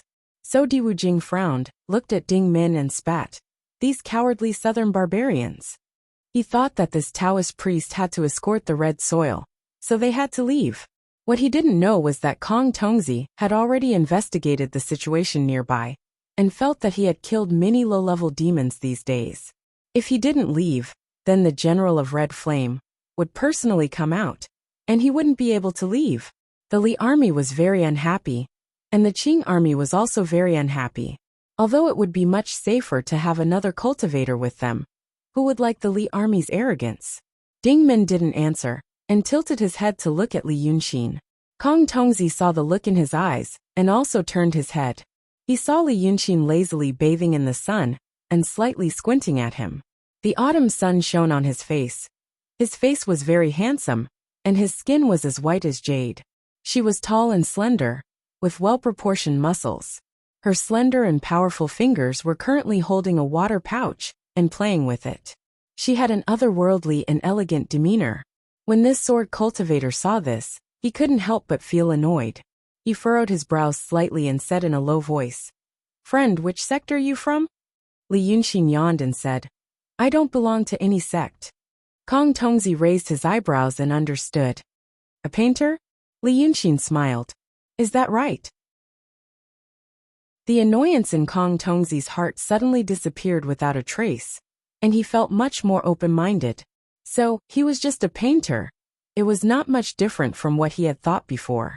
Naturally, he had also heard about the matter of the Qing general's heir, bringing a group of masters with him.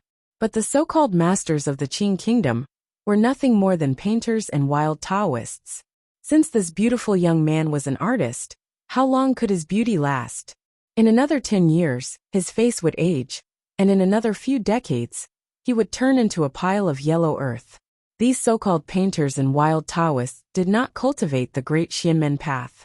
They were just mortals who had some power that did not belong to them. And he was a cultivator of the Xianmen path. Their lifespans would lengthen because of cultivation. If they were lucky, they would live forever, and even become immortals. What was the use of arguing with this mortal? Thus, he turned his head, and no longer paid attention to Li Yunxin. He said to Ding Min in a low voice, "Come with us. Along the way, there's no need to worry about any monsters." After saying this, he waved his sleeve, and disappeared into the forest. Diwu Jing also glared at Ding Min, and said in a rough voice, "You heard what I said. I'll give you 15 minutes to break camp." Thus 15 minutes later, these two groups of people with completely different backgrounds were on the road. The Li army was in front, and there were a number of horses accompanying them. Going down the mountain from here, the road was much smoother. Although they couldn't urge the horses to move, it was not a big problem for the war horses to walk. The Qing army was behind, escorting the red earth. Their pack horses were loaded and short-footed, so their speed was slower. The Li army was impatient and loudly scolded them. Some of the Qing army were angry, but they were all suppressed by Ding Min. After traveling like this for 2 hours, Yin Er couldn't take it anymore. He ran from the front of the group to the middle and followed Ding Min's horse. As he walked, he raised his face and asked, "What do we have to be angry about? We worked so hard to transport the red earth, and halfway there, we were robbed by the Li people. When we get there, they will take a share of the credit, and they will talk dirty along the way.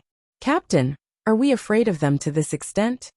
Ding Min listened to him with a straight face. She knew that these were the thoughts of the soldiers beside her.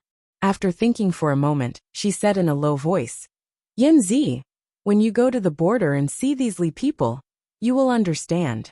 Usually, they dare to slaughter their own villages on the border of the Li kingdom and kill innocent people to take credit.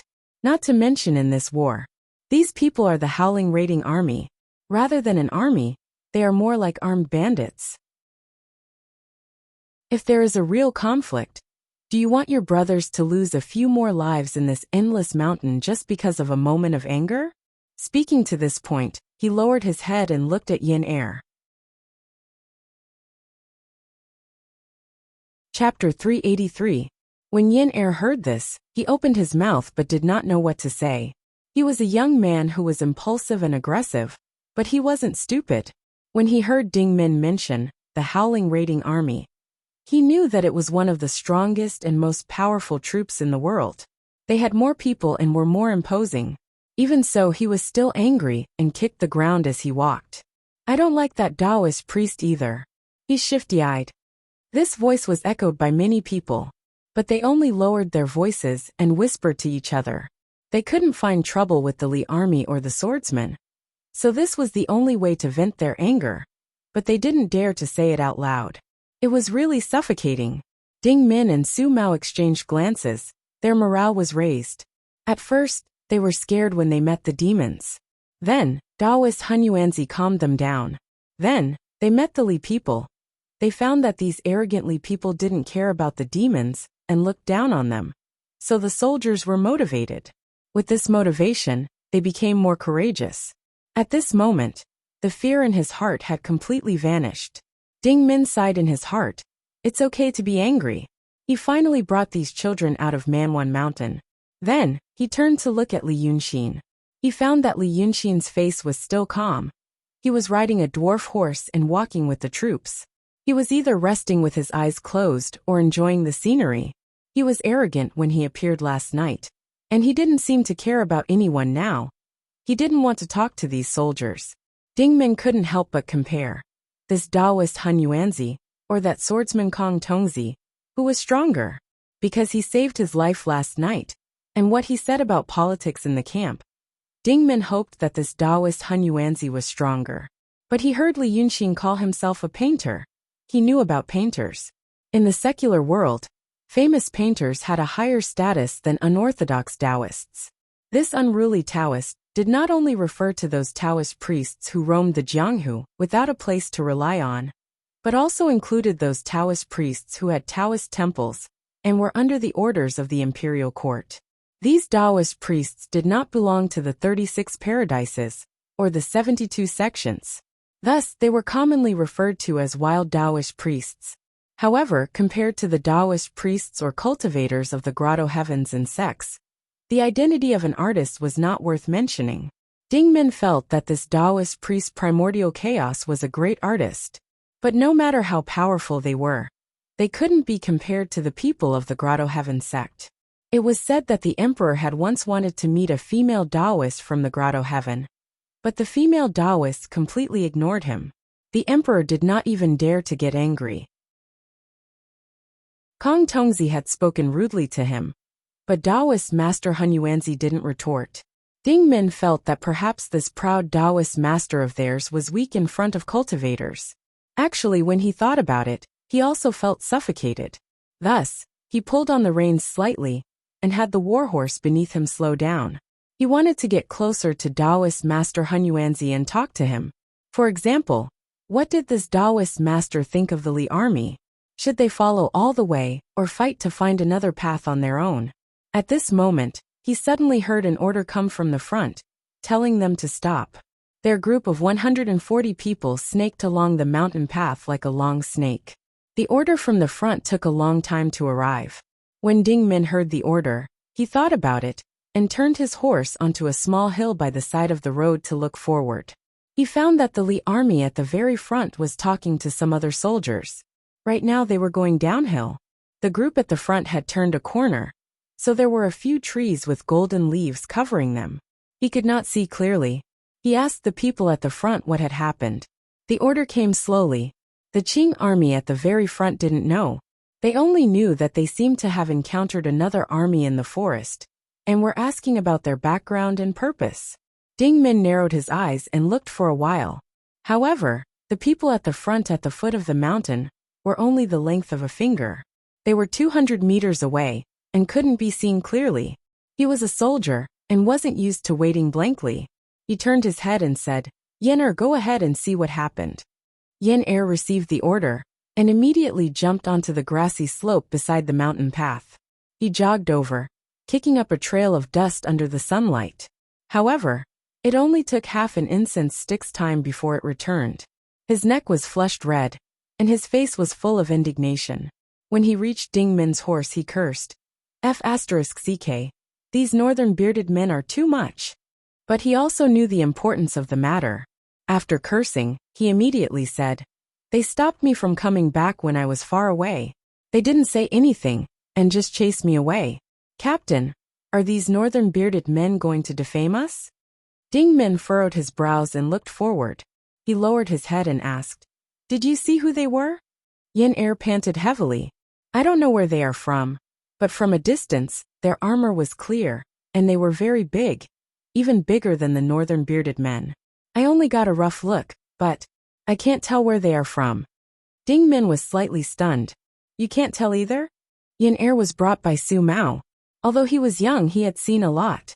From the south to the north of the Qing kingdom, he had seen all kinds of military camps in the past 5 years.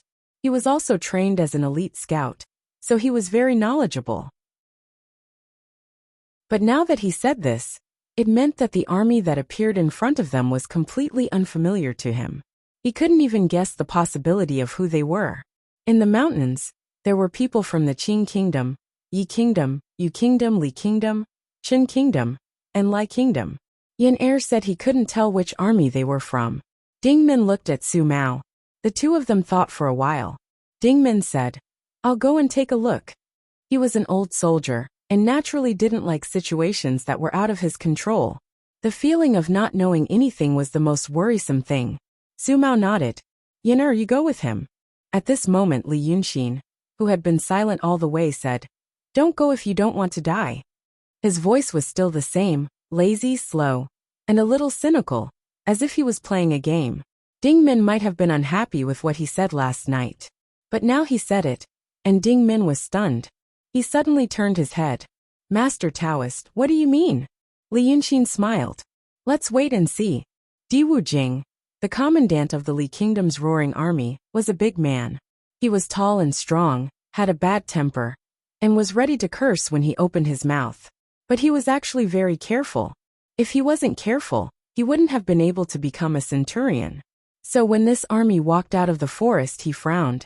If it was the Qing Kingdom's roaring army, Yi Kingdom's army, or Yu Kingdom's army, if he was in a good mood, he would first look at them coldly, and then ask their officers to come out and talk to him. He was the commandant of the Li Kingdom's roaring army. Even a commander in those armies had to talk to him politely, not to mention a squad leader or squad leader. But this group, he had never seen them before. Their vanguard turned around this small hill, and suddenly ran into two big men standing straight in the middle of the road.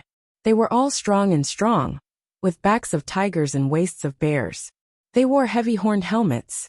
The helmets were dark red, decorated with tall pheasant feathers, and looked very gorgeous.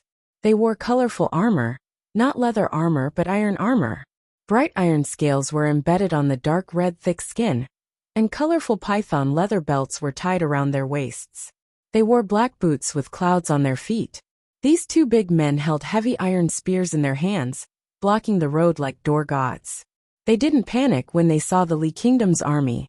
They only shouted in a low voice, "Our general has ordered that anyone who passes through this place must dismount and wait for investigation." The gorgeous armor they wore seemed to be ceremonial armor. But Di Wujing saw a lot of knife and axe marks on it, and also saw black blood stains between the gaps.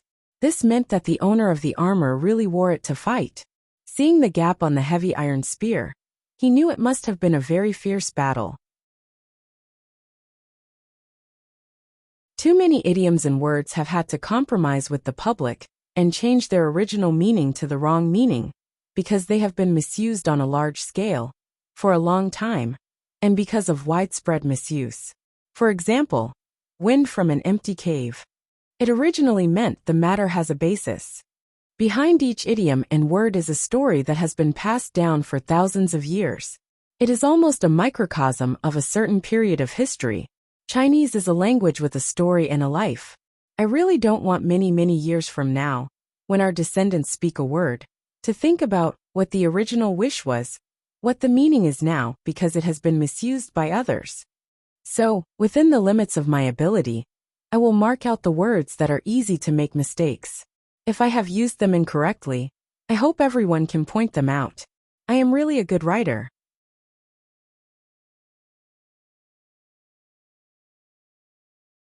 If we're talking about slaying demons, it's all thanks to this Sendo.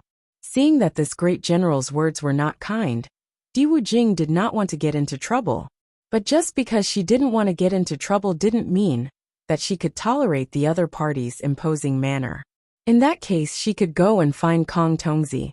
As a mortal, he had to bow his head to the emperor. But that Sendo did not fall for it. However, who was this female general? The female general heard Di Wujing's words and turned to look at Kong Tongzi. "You? How can someone like him be called Sendo? You have a protruding mouth and monkey-like cheeks. I think you look like a demon. Tell me, what kind of demon did you get rid of?" Kong Tongzi was born ugly, and it was a taboo for others to mention it. When he saw Li Yunxin before, he could comfort himself by saying that the kid was just a painter, and would turn into a pile of dirt after a few decades. But now, when he saw the appearance of this great general, he could no longer restrain himself. He frowned and said sternly, "You mortal, how dare you? I didn't argue with you because you have armor, but don't you know your own identity?" Slaying demons? All the big and small demons in this mountain were killed by I. Why do you think you can put on a show here, and not be taken away by the demons? The female general was not angry. She sneered again and her eyes became sharp. Good. So the land that I personally conferred here, and the red-robed old immortal were also killed by you. As soon as she said this, it was like a thunderbolt on a sunny day, exploding in Kong Tongzi's mind.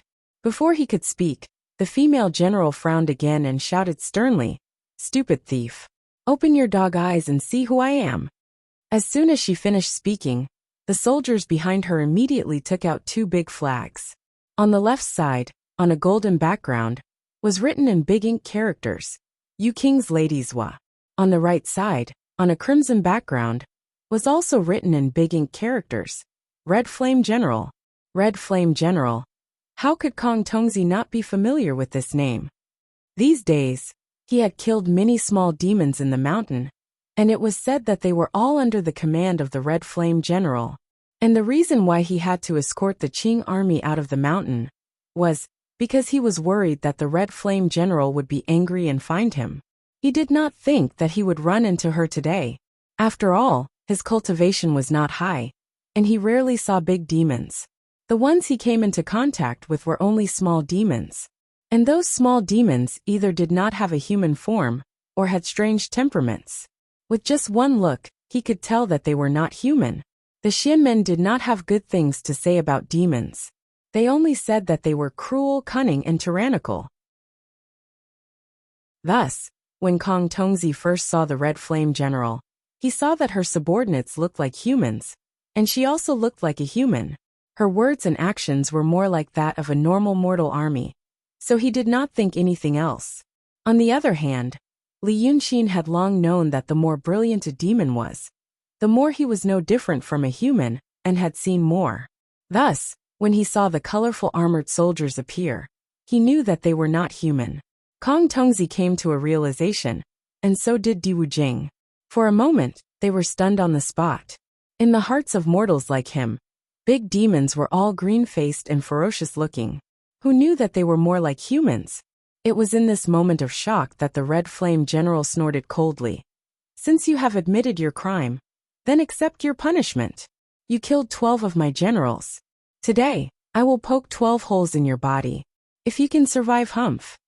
As soon as she finished speaking, a black heavy iron spear appeared in her palm out of thin air. She stabbed it towards the front of the Li army. At the foot of the hill, a cloud of dust exploded. Immediately, more than a dozen Li soldiers were shrouded in it. They could not see their figures.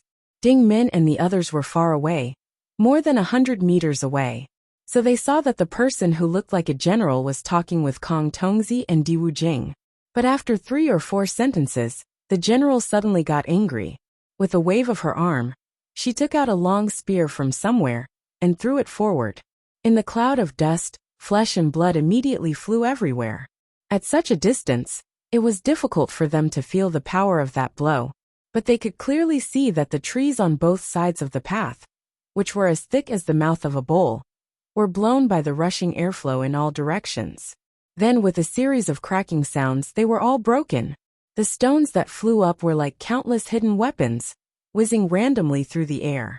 The unlucky ones in the Li army who were slightly closer were hit in the face and eyes by these stones and broken bones, and immediately died. Everything happened in an instant.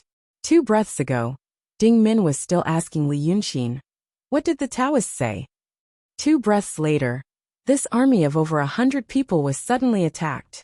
Ding Min didn't have time to sigh at how accurate Li Yunxin's words. "If you don't want to die, don't go."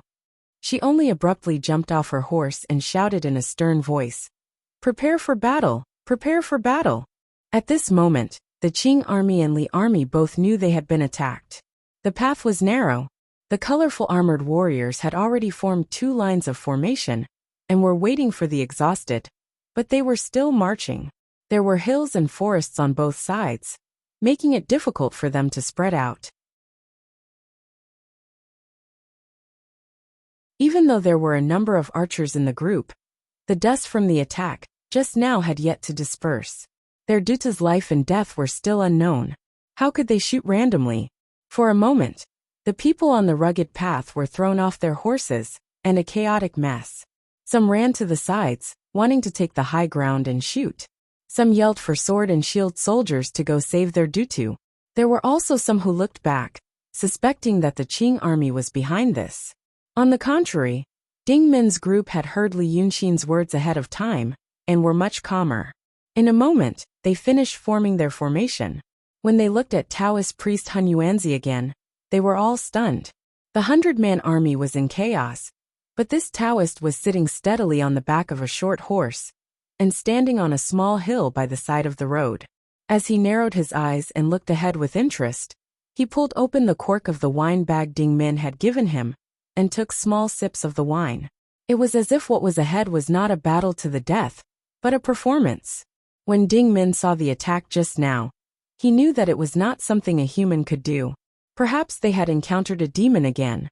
He wasn't proficient in dealing with demons. Thus, he could only listen to Taoist priest Hun Yuanzi's opinion.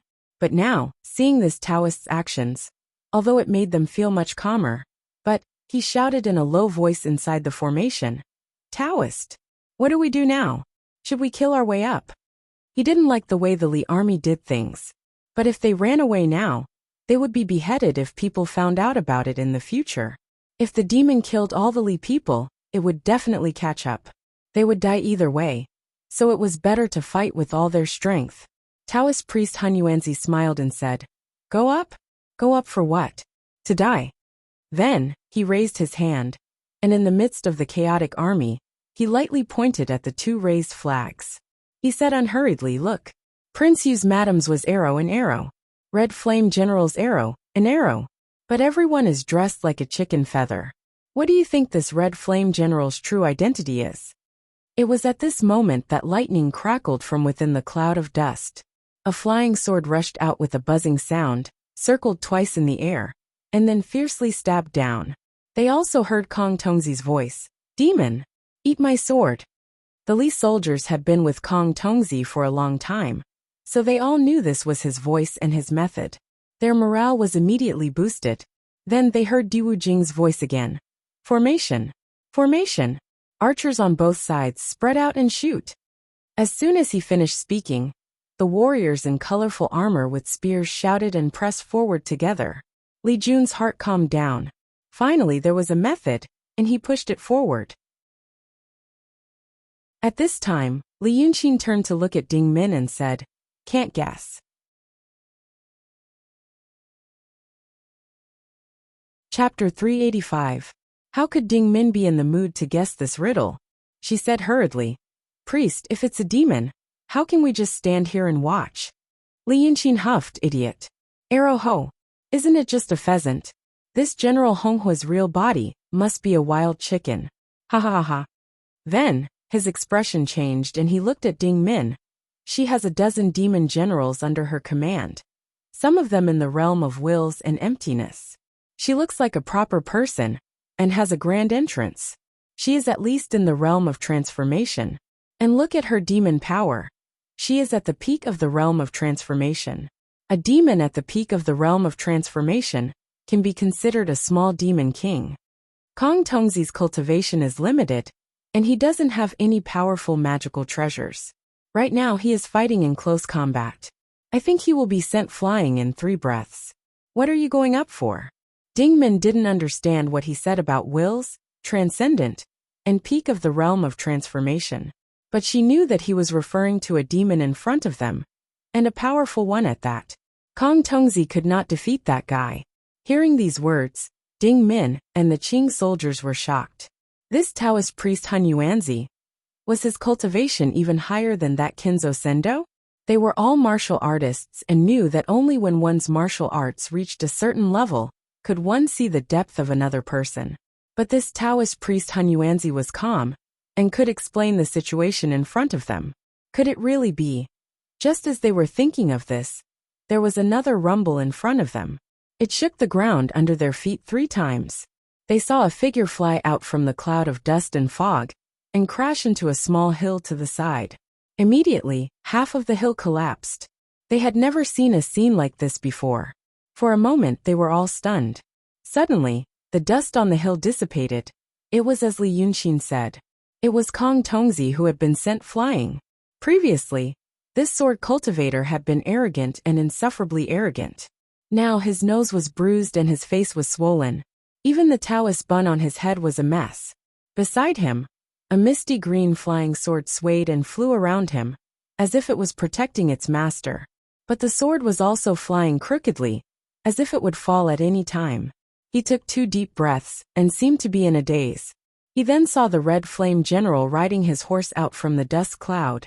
The swordsman was in a sorry state, and General Red Flame seemed to have suffered a loss. One of the 2 long feathers on top of his head had been broken, and the colorful armor on his left arm had also been pierced. The scales of the armor hung down like a chain. The horse took 2 or 3 steps and stopped. The demon stared at Kong Tongzi. Fine. You do have some skills. You were even able to injure me. He then turned around to look at the Li army, who were currently fighting against the warriors in colorful armor. However, the Howling Lu army was a strong army after all. Even though the warriors in colorful armor were not human, and each of them had the strength of a calf, the Howling Lu army advanced and retreated methodically. With the help of the long-range archers, they managed to hold their ground and did not collapse. Only 10 of them died and more than 10 were injured. Seeing this scene, General Hong Ho frowned and shouted, "Trash! How did this general train you normally? You still can't take him down." Although she looked like a woman, her words did not have the slightest hint of a woman's weakness. After saying these words, she turned around and shouted, "You guys go!" She was referring to the soldiers in black helmets and black armor. Previously, when the colorful armor warriors went up, the black-armored warriors and the gold-armored warriors she brought did not attack. It was as if she treated the Howling Lu army as opponents to train her own soldiers, and let them fight round after round for fun. After giving the order, she turned around and looked at Kong Tongzi. "This general has only pierced 1 hole in your body. There are still 11 holes left. You have to bear with it. If you don't survive 12 holes and dare to die, you see how this general will refine your soul." Seeing all this, Ding Min could not bear it anymore. He stared at Li Yunxin. "Taoist priest, if you don't help, Sendo won't live. They won't live." Li Yunxin frowned and looked at him. "What does it have to do with me whether he can live or not?" Ding Min was stunned, as if she did not expect Li Yunxin to say this. "Taoist priest, you saved us last night. Taoist priest Kong Tongzi is also a human. No matter how dirty he is, we are here to fight against the demons together." Li Yunxin pursed her lips and reached out to slowly remove a fallen leaf from her sleeve. "Have you forgotten? That bastard was rude to me just now. His nose was pointed to the sky. Now you want me to bury the hatchet and save him? Do I look like someone easy to bully?" When he said these words, all the soldiers beside Ding Min could hear him. At this moment, Yen Er could not bear it anymore and shouted, "Why are you so?" Before he could finish, Su Mao covered his mouth and scolded him in a low voice. "What are you saying?" Li Yunxin was not angry. Instead, he laughed and said, "That's right. I am a petty and vengeful person. What can you do about it?" When he said this, these people really did not know what to say. Normally, an expert like Taoist priest Han Yuanzi should cherish his reputation and be righteous. At least it seemed. But now he was like this. Ding Min did not know how to describe it, and they could not say anything. Therefore, Ding Min gritted her teeth and suddenly cupped her fists toward Li Yunxin. "Taoist priest, thank you for saving my life last night. If we met the Li army on the battlefield, and they were enemies, I, Ding Min, would not be merciful no matter who killed them. But now, since the world is fighting against the demons together, I can't just watch the demons kill without doing anything. Farewell." After saying this, he laughed and shouted, "Abandon the food and water and move forward. Break through from the left." In reality, this order contained the will to die. Li Yunxin quietly made a ha sound. He watched as the 40 Qing soldiers, who had been terrified 4 hours ago, actually break through from his side without looking sideways. He knew that perhaps this was there are things to be done and things not to be done. For example, when they faced the demons alone, they would be afraid and terrified and want to live. But now, Their allies were fighting in front of them, and they had no way to escape. That was not called escaping. It was called abandoning the formation. However, he did not expect to see such a thing happen to these small soldiers. Thus Li Yunqin narrowed his eyes and felt, mixing with these people, he had finally seen something interesting. In this world, there was nothing more interesting than people, or the hearts of people. Even so, he smiled and said, "Fine." At this moment, General Honghua raised his spear and thrust it toward Kong Tongzi. Seeing Kong Tongzi on his last breath, the flying sword by his side almost fell to his feet. General Honghua's heavy spear pierced through the air, heading straight for his left waist. It seemed like she wanted to destroy his snow mountain, and Qi first, and then slowly stabbed the remaining 10 times. But at this moment Kong Tongzi's eyes suddenly lit up. He reached out and grabbed General Honghua's spear. Although demons were known for their strong bodies, but a cultivator's body was not something a normal person could compare to. Earlier, he had shown weakness to lure the enemy. Now, he had suddenly stopped this witch's weapon. General Honghua was stunned. Taking advantage of this moment, the flying sword by his side suddenly flew up like a poisonous snake raising its head. It turned into a bolt of lightning and stabbed toward the witch's face. Everything happened in the blink of an eye. The mortals could barely see the general process of what happened. They knew that this was the Kinzo cultivator's plan to deliberately show weakness and lure the enemy. Now they had finally counterattacked. But what Li Yunqin saw was not optimistic at all. He saw that when Kong Tongzi grabbed the witch's spear, a cold smile appeared on the corner of the witch's lips. The meaning of this smile could not be more obvious. The witch had long anticipated that the swordsman would make such a move. Even when the flying sword stabbed toward the witch's face, her smile did not fade. In this instant, a golden mask popped out from the helmet and blocked the flying sword's path. It turned out that this demoness was already prepared and was just playing with Kong Tongzi. Li Yunqin clearly saw all of this. He then looked at the Qing soldiers who had the will to die and were throwing themselves at the demon soldiers. After this thought spun around in his head, he sighed and said, "I don't know what kind of virtue you have accumulated in your last life." Then he gently flicked his pinky. Thus, a trace of the insignificant but extremely terrifying demon power, belonging to a true state great demon, instantly attached itself to Kong Tongzi's flying sword. Then, the flying sword struck General Honghua's golden mask. With a loud bang, General Honghua and her horse were forced back a dozen steps. Half of the helmet on her head was blown into dust, and the lower half of her face was torn apart, revealing bloody eyes, fascia, and even brain matter. But this demon's physical body was strong after all. She had not died after receiving such a heavy injury, and didn't even fall off her horse. However, she was still shocked by the power of this strike. She should have easily blocked this strike, and then played with the swordsman. General Honghua's arrogance disappeared because of this sword. She sat on the horse in a daze for a while, staring at the equally dazed Kong Tongzi. Then, with a scream, she turned her horse and ran away, leaving a cloud of dust in her wake as she fled into the forest. Once the general left, the demon soldiers that she had abandoned seemed to have lost their souls. They all stood where they were like wooden puppets in an instant. In this daze, a few of them were immediately cut down by the Li army. After another 2 breaths, the Li army and the Qing army finally realized that this wretched-looking swordsman had really beaten back the female demon. For a moment, their morale was greatly boosted. They changed from defense to offense, and like a swarm of bees, they killed their way into the enemy group.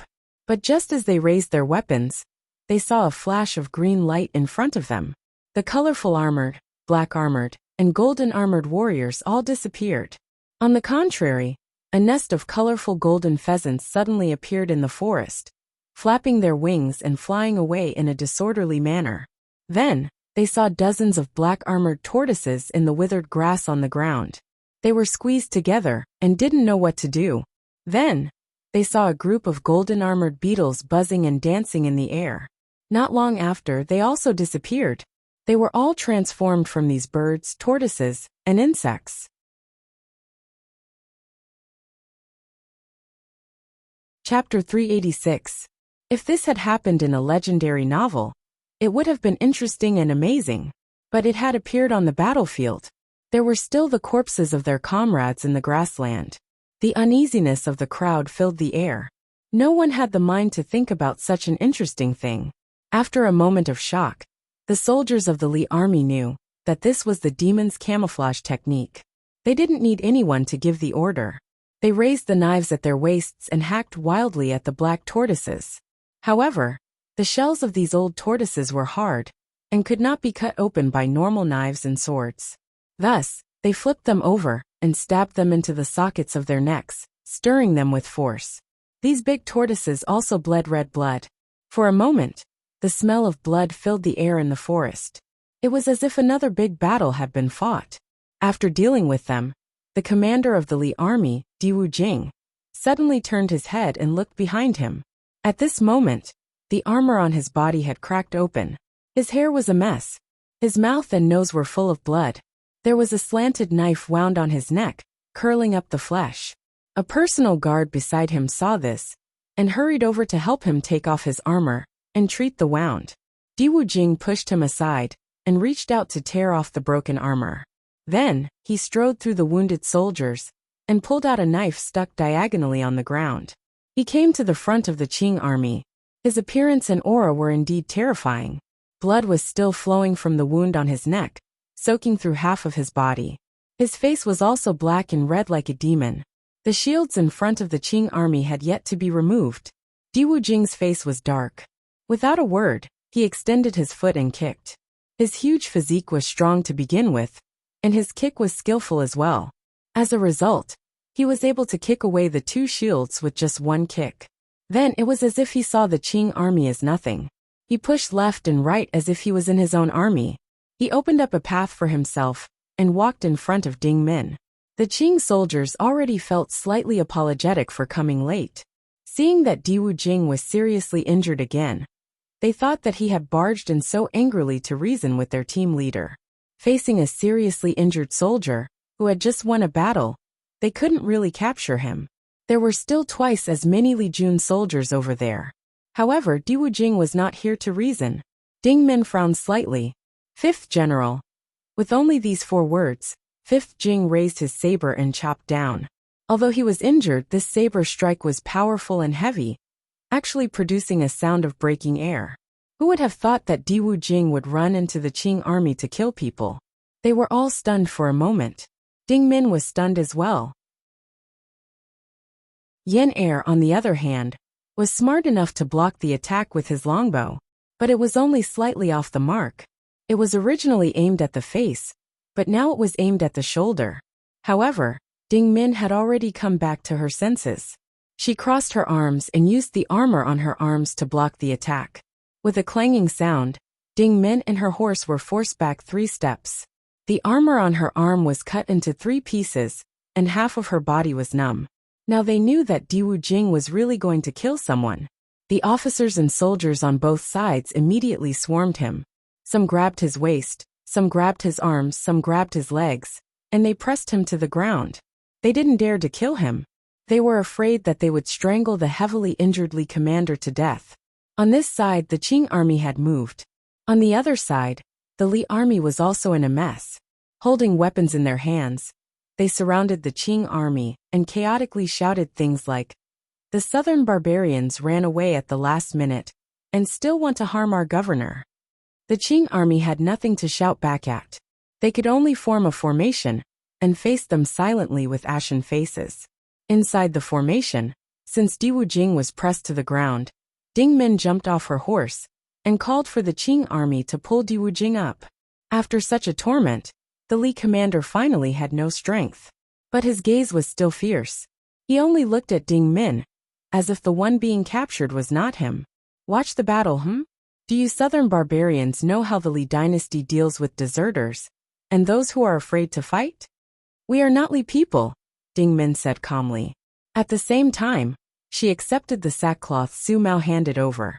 As she stared at Diwu Jing, she slowly wrapped the wound on her arm. "Furthermore, we are not watching the battle, nor are we afraid to fight. General Diwu is skilled in the art of war and strategy. Think about it." As he slowly spoke, He glanced at the hillside not far away amidst the flashes of knives and swords around him. Li Yunqin was looking at the scenery. We were attacked on the road. In reality, we were ambushed. Since the other side came prepared and could set up an ambush in front, it is hard to guarantee that they wouldn't set up an ambush in the back. Although we are two armies, we are fighting together for the righteous path of the world against demons. How could we sit back and do nothing? Ding Min said in a low voice. Earlier, we were only holding the formation to prevent being attacked from the front and back, and being attacked from the front and back.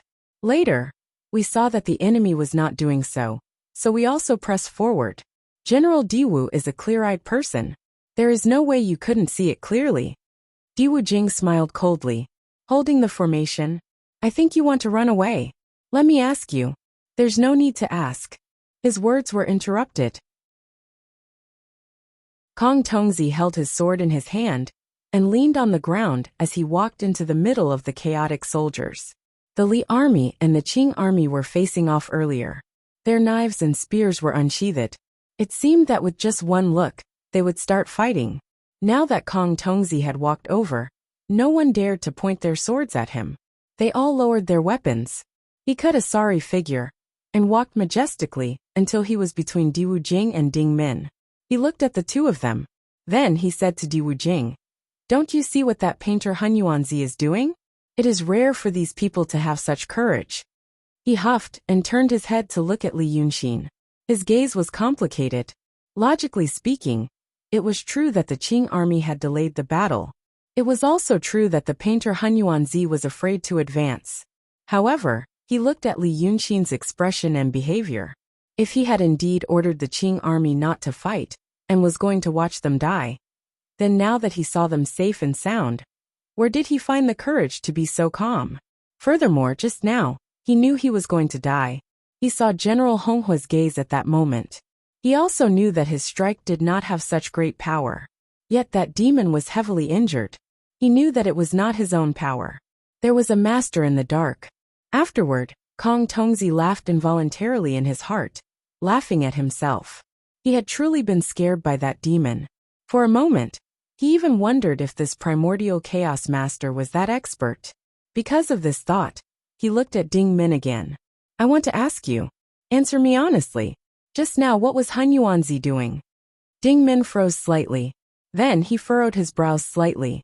"Priest Han Yuanzi, just now, he was following us to cover our retreat." Kong Tongzi saw Ding Min's expression when he said these words. He also saw the expressions of the Qing soldiers beside him. Thus, he knew that he seemed to be speaking against his heart. Thus, he temporarily relaxed on Han Yuanzi's side. It wasn't him. He was just a painter who was afraid of death and didn't want others to charge and kill him.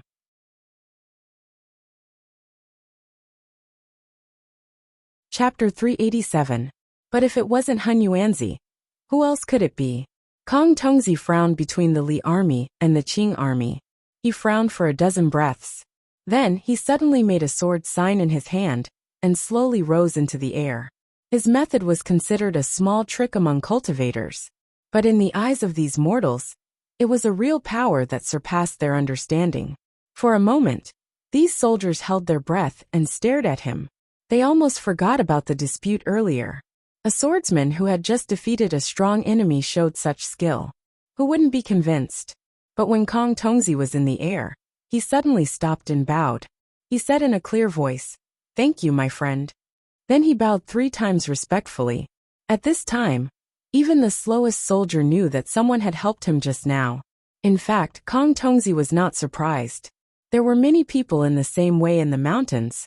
It was rare to see them, but if they met a passing master, they helped him, and then left with the wind. It was not something to be surprised about. But that little painter, Han Yuanzi, was really hateful. He paid his respects to the expert in the air, and flew straight to Li Yunqin's side. Only cultivators of the transcendent state could fly in the air. Kong Tongzi was a transcendent cultivator. Although the sky dance technique had yet to reach maturity, and could not fly too far, it was enough to show off its abilities in front of a mere painter. His face was dark like water. He only stared at Li Yunqin. Seeing this, the Qing army, and the Li army knew that Kong Tongzi was going to attack Li Yunxin. Some people wanted to come closer to watch the show, but Kong Tongzi shouted sternly, "Wait!" He usually traveled with the Li army and did not have a good temper. But most of the time his face was dark. It was rare for him to show anger like this. Because of this shout, no one dared to come closer. Since the confrontation between the Li army and the Qing army had been resolved by Kong Tongzi, Su Mao moved to Ding Min's side. So, just now someone helped him? Then he frowned. Who? They were just mortals without much knowledge. Of course they did not know who it was. However, the person he was asking was none other than Primordial Chaos Z. Kong Tongzi, the sword cultivator, was not in the mood to listen to them talk about how this Taoist Han Yuanzi killed the old fox last night. Kong Tongzi also did not see this Taoist priest Han Yuanzi's demeanor on the hillside, nor did he hear his tone of voice. But in Ding Min and Su Mao's eyes, his confidence and nonchalance, it should be built on strong confidence and ability. So could it be. But Ding Min only glanced at Su Mao and did not say anything. He turned his head and saw that on the distant slope, Kong Tongzi was staring at Li Yunxin for a while. However, Li Yunxin didn't show any fear on his face. He just frowned and asked, "What's the matter?" Kong Tongzi suddenly sneered and clasped his hands behind his back, saying, "The heavens are merciful. I'm just telling you that you don't have long to live." Li Yunxin was still frowning. Many people have said this to me in the past, and I'm still alive and well. What are you trying to say? Kong Tongzi shook his head. There's no need to argue with I. I'm not in the mood to intimidate you.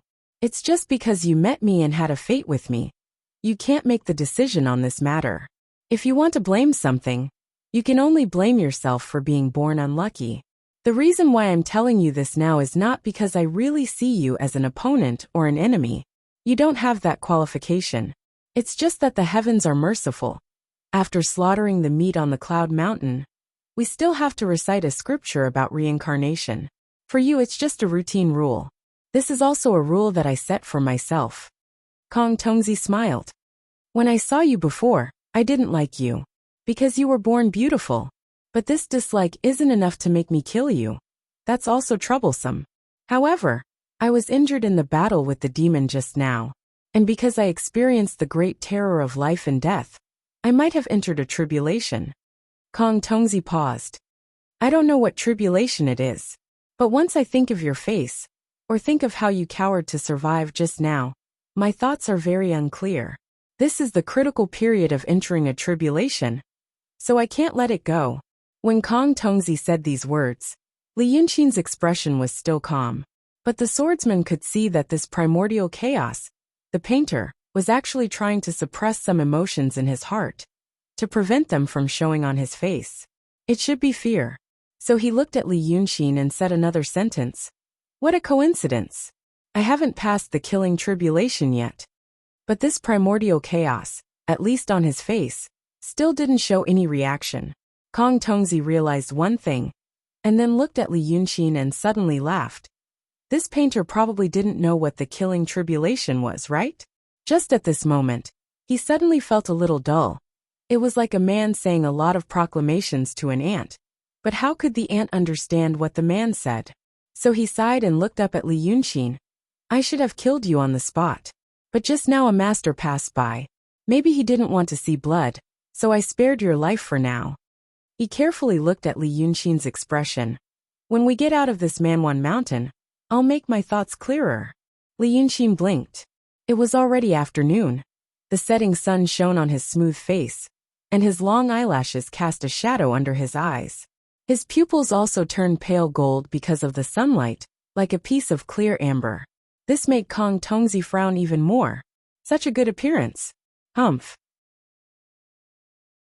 Then the owner of this appearance, Primordial Chaos the painter, said, So you came to me just because you feel more and more unhappy. So you want to kill me? Li Yunxin opened his eyes wide.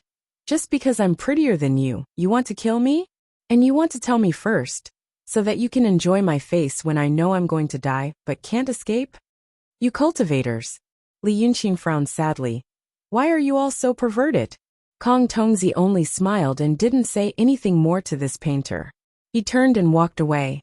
He had seen many people in the secular world, and knew that not everyone would have the same reaction when faced with the same thing. When faced with life and death, everyone would be afraid, but some people would tremble and cry for mercy, and some people would sing loudly to meet death. Maybe at the end, their courage would disappear. However, there were people who stubbornly held on and refused to show fear even in death. Perhaps this painter belonged to this category, but Kong Tongzi didn't want to tangle with him any longer. This painter could suppress it all he wanted, but he knew how afraid he would be. Because of this, Kong Tongzi felt his thoughts become slightly clearer. It could be seen that this painter deserved to die. Then, this sword cultivator told Di Wujing to prepare the troops, bury the bodies and bandage the wounds. He didn't mention the painter and the Qing army again. That General Red Flame hadn't died. Kong Tongzi sat upright on the horse, thinking as he watched the Li army and the Qing army prepare. Earlier, he had killed many small demons in the mountain, and now he had finally drawn out this big demon.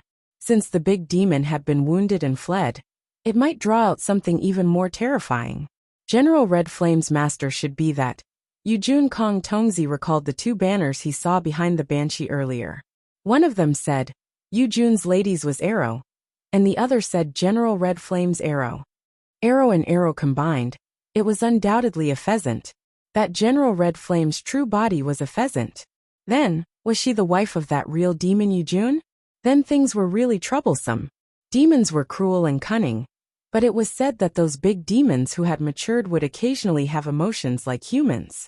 His wife had been wounded by him, and once Yujun left the nest, thinking of this, he suddenly felt a wave of annoyance. He felt that the meridians that had been wounded in the previous battle were also blocked. So he shouted in a low voice, "Let's go! Don't rest tonight. Let's get out of Manwan Mountain first." The Li army and the Qing army had experienced the fierce battle earlier, and knew that the mountain was now a dangerous place. Thus, they had no objections to Kong Tongzi's orders. The Li army was still in front, and the Qing army was behind. They followed the mountain path in a long line. The only difference was that there was a small group of Li soldiers at the very back. Kong Tongzi was also in that group. He had to watch the painter Hun Yuanzi. In reality, he had to kill him. If he had some other use, such as if that big demon actually came, and throwing him out could buy them some time to escape, then the painter would have died a worthy death. They traveled like this for an hour. Ding Min rode her horse beside Li Yunxin for an hour. When they first met, this old man was very arrogant and looked difficult to get along with. Later, intentionally or not, he began to cheer everyone up in the camp, and they slowly got along. But just now they charged forward with the will to die. They didn't think they would all come back alive. Thus he said many rude things to Li Yunxin that he normally wouldn't say. Now that they were together again, Ding Min didn't know what to say. He watched as the painter, Hun Yuanzi, rode his horse with the group under the setting sun. The expression on his face was calm, as if he didn't care at all about what had just happened. But Ding Min felt that this old man just didn't show his thoughts on his face. He felt that he could also see that this old man was thinking about some things. The so-called calmness was just an expression of suppressed emotions. In reality, his heart was in turmoil. What did Taoist Kong Tongzi say to him? Did he scold him or? The sun slowly moved west, accompanied by the sound of footsteps, armor clashing, and wind in the forest. The horizon darkened slightly, and the forest grew even colder. When he exhaled, his mouth and nose were filled with white mist. Ding Min's legs had gotten sick when he was guarding the border. Once he was cold, he was not very nimble. Thus, he pulled out a cotton robe from the back of the saddle. He wanted to put it on himself, but he suddenly thought of something. He looked at Li Yunxin. "Old Taoist, it's getting cold. Do you want to?" As he spoke, he handed the cotton robe over. There was a distance of a horse between the two. When Li Yunxin heard his words, he turned his head and looked at it, but didn't take it. "Huh?" He snorted coldly, still so filial. After saying this, he frowned. "Will I wear this thing?" Hearing this, Ding Min was slightly stunned, and then he sighed in his heart. He wasn't despicable, He was still happy when he was scolded and despised. But this old man's tone was no different from before. It seemed to mean that at least here, he didn't mind anymore. He was just being polite. Now he smiled, retracted his hand, and put on the robe himself. Then he looked at Li Yunxin. Old Taoist, what did that Taoist priest say just now? I didn't mean anything else. I just wanted to ask if Li Yunxin wasn't as unhappy as Ding Min was worried. On the contrary, the previous unhappy expression on his face disappeared in an instant, replaced by a smile. He said he wanted to kill me. As he spoke, he winked at Ding Min as if this was a very funny matter. And this very funny matter had been bottled up in his heart for a long time. Now he could finally share it. Ding Min was slightly stunned. The surrounding Qing soldiers, who could hear them, also glanced in their direction. Then, Ding Min furrowed his brows and lowered his voice. Is the Taoist priest joking? That crazy person just ran in front of me and said with a straight face that he thought I was too beautiful and that he was too ugly. So when he saw me, he felt that his thoughts weren't smooth, so he wanted to kill me to vent his anger. Taoist priest Hun Yuanzi didn't seem to mind that the Qing soldiers had heard his words. Did you know? Originally, walking around the mountains with you was very boring. But when it came to this matter, I've already laughed for a full 2 hours, and can still laugh for an entire day. These Daotong and Kenzo perverts are simply too cute. After Li Yunxin said these words, he seemed to want to laugh out loud, but forcefully suppressed it. Ding Min and Su Mao met each other's eyes. The Qing soldiers around them also looked at each other, and didn't say anything. They also didn't look at Taoist priest Hun Yuanzi anymore. Then, Ding Min lowered his voice again. That Taoist Kong Tongzi is also a member of the Xianmen. Why is his murderous intent so heavy? Taoist master, did you hear wrong? Li Yunxin huffed and ignored him. Ding Min thought for a bit, and turned her head to glance behind her. Tian was slowly darkening. Thus, the small group of Li soldiers behind the Qing army couldn't be seen clearly in the darkness. He couldn't see where Taoist Kong Tongzi was. He turned his head and lowered his voice even more. Taoist master, you might as well give in. You can't use something like your life in a fit of pique. Li Yunxin smiled coldly and shook his head. Waving his hand, he said, Go on your way. In a bit, there will be more things for you to worry about. He then turned his horse's head and rushed ahead of him. Su Mao had been on his other side the entire time, and silently listened to the two of them speak. Looking at Ding Min again, he shook his head slightly. Our Taoist master's personality, even if he were to be beheaded with a smile, he wouldn't beg for mercy. He's the same as Yener. Ding Min looked worriedly at Li Yunxin's back and furrowed her brows. You won't actually kill someone, right? However, Su Mao only thought for a bit and said something else. Did you hear that? This Taoist master just said that he had things to worry about in a bit. Boss, before General Honghua came. What did he say? Ding Min paused upon hearing these words. Then, she felt the hairs on her back all stand up.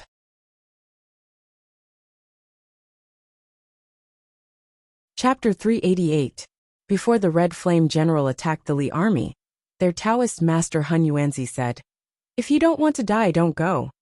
The facts proved that he was right.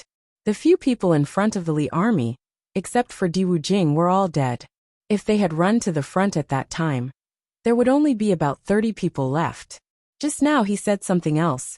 At that time, Ding Min was worried about the fate of this Taoist master, so he didn't take it to heart. Now, after hearing Su Mao's question again, he realized that Li Yunxin's words seemed to have some other meaning. Could it be? When she thought of this, the chill on Ding Min's body intensified. Almost immediately, he turned his head and looked around, trying to find some clues. But there was a dense forest all around. In autumn, the sun set quickly. A quarter of an hour ago, there was still some afterglow in the sky, but a quarter of an hour later, the sun had already disappeared. The coldness and the darkness of the night came together and surrounded everyone. Ding Min looked around, but she couldn't find any clues. Or, he felt that danger was hiding in every corner. So he looked at Su Mao again, and with a little force, he urged the horse to catch up with Li Yunxin. He approached him, frowned, and whispered, Taoist master, what did you mean? Did I see anything? Li Yunxin only shrugged. I didn't see anything. Ding Min was about to relax when he heard this, but Li Yunxin said again, but I smelled something. It was fishy and smelly. Can't you smell it? Ding Min was stunned. He sniffed hard. The autumn night was cold, and after sniffing for a while he coughed. But he only smelled grass, wood, and weapons. There was no fishy or smelly smell. So he said, Taoist master, I didn't. Of course you can't smell it. Li Yunxin yawned, as if this matter was very boring. About a dozen miles away from here, there was another group of cultivated monsters that had taken human form. Even Kong Tongzi probably can't smell it. But I'm a mystic enlightened cultivator. So, he squinted at Ding Min, tell your men to be careful. Ding Min felt that he hadn't been in a daze for as long as a day in his entire life. He was in a daze again, so the horse slowed down and fell behind Li Yunxin.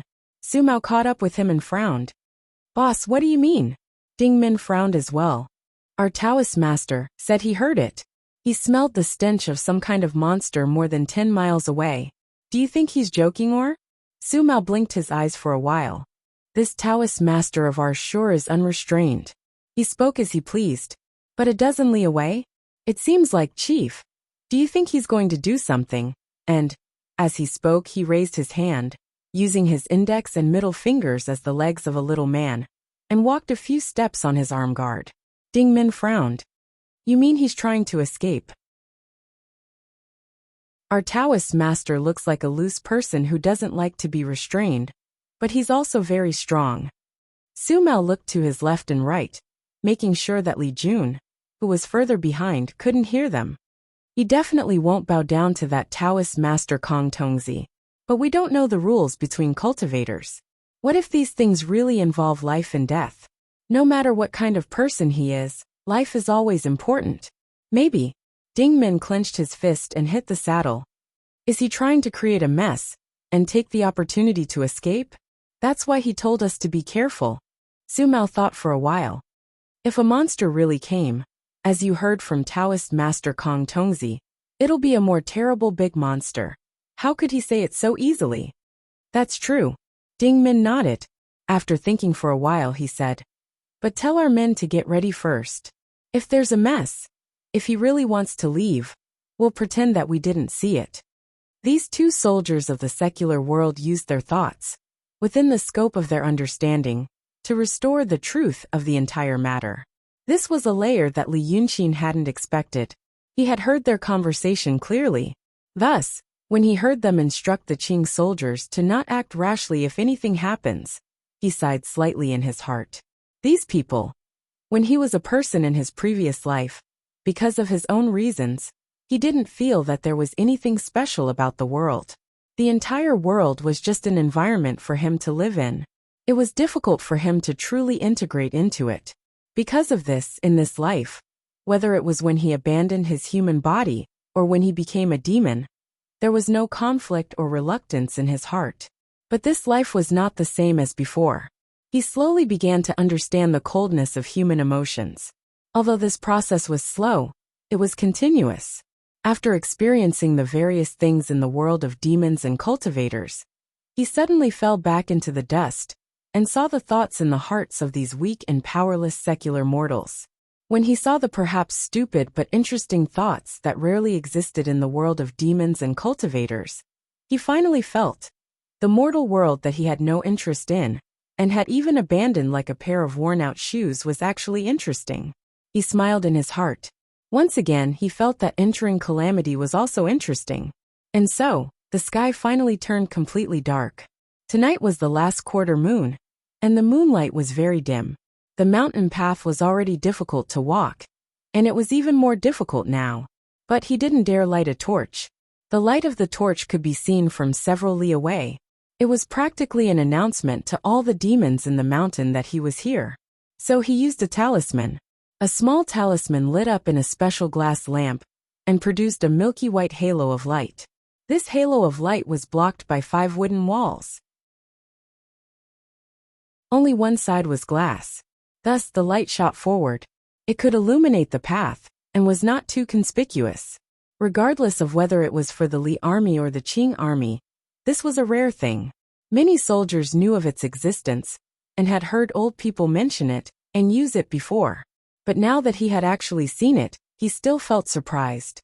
But he also knew that this kind of thing was only used when the situation was urgent.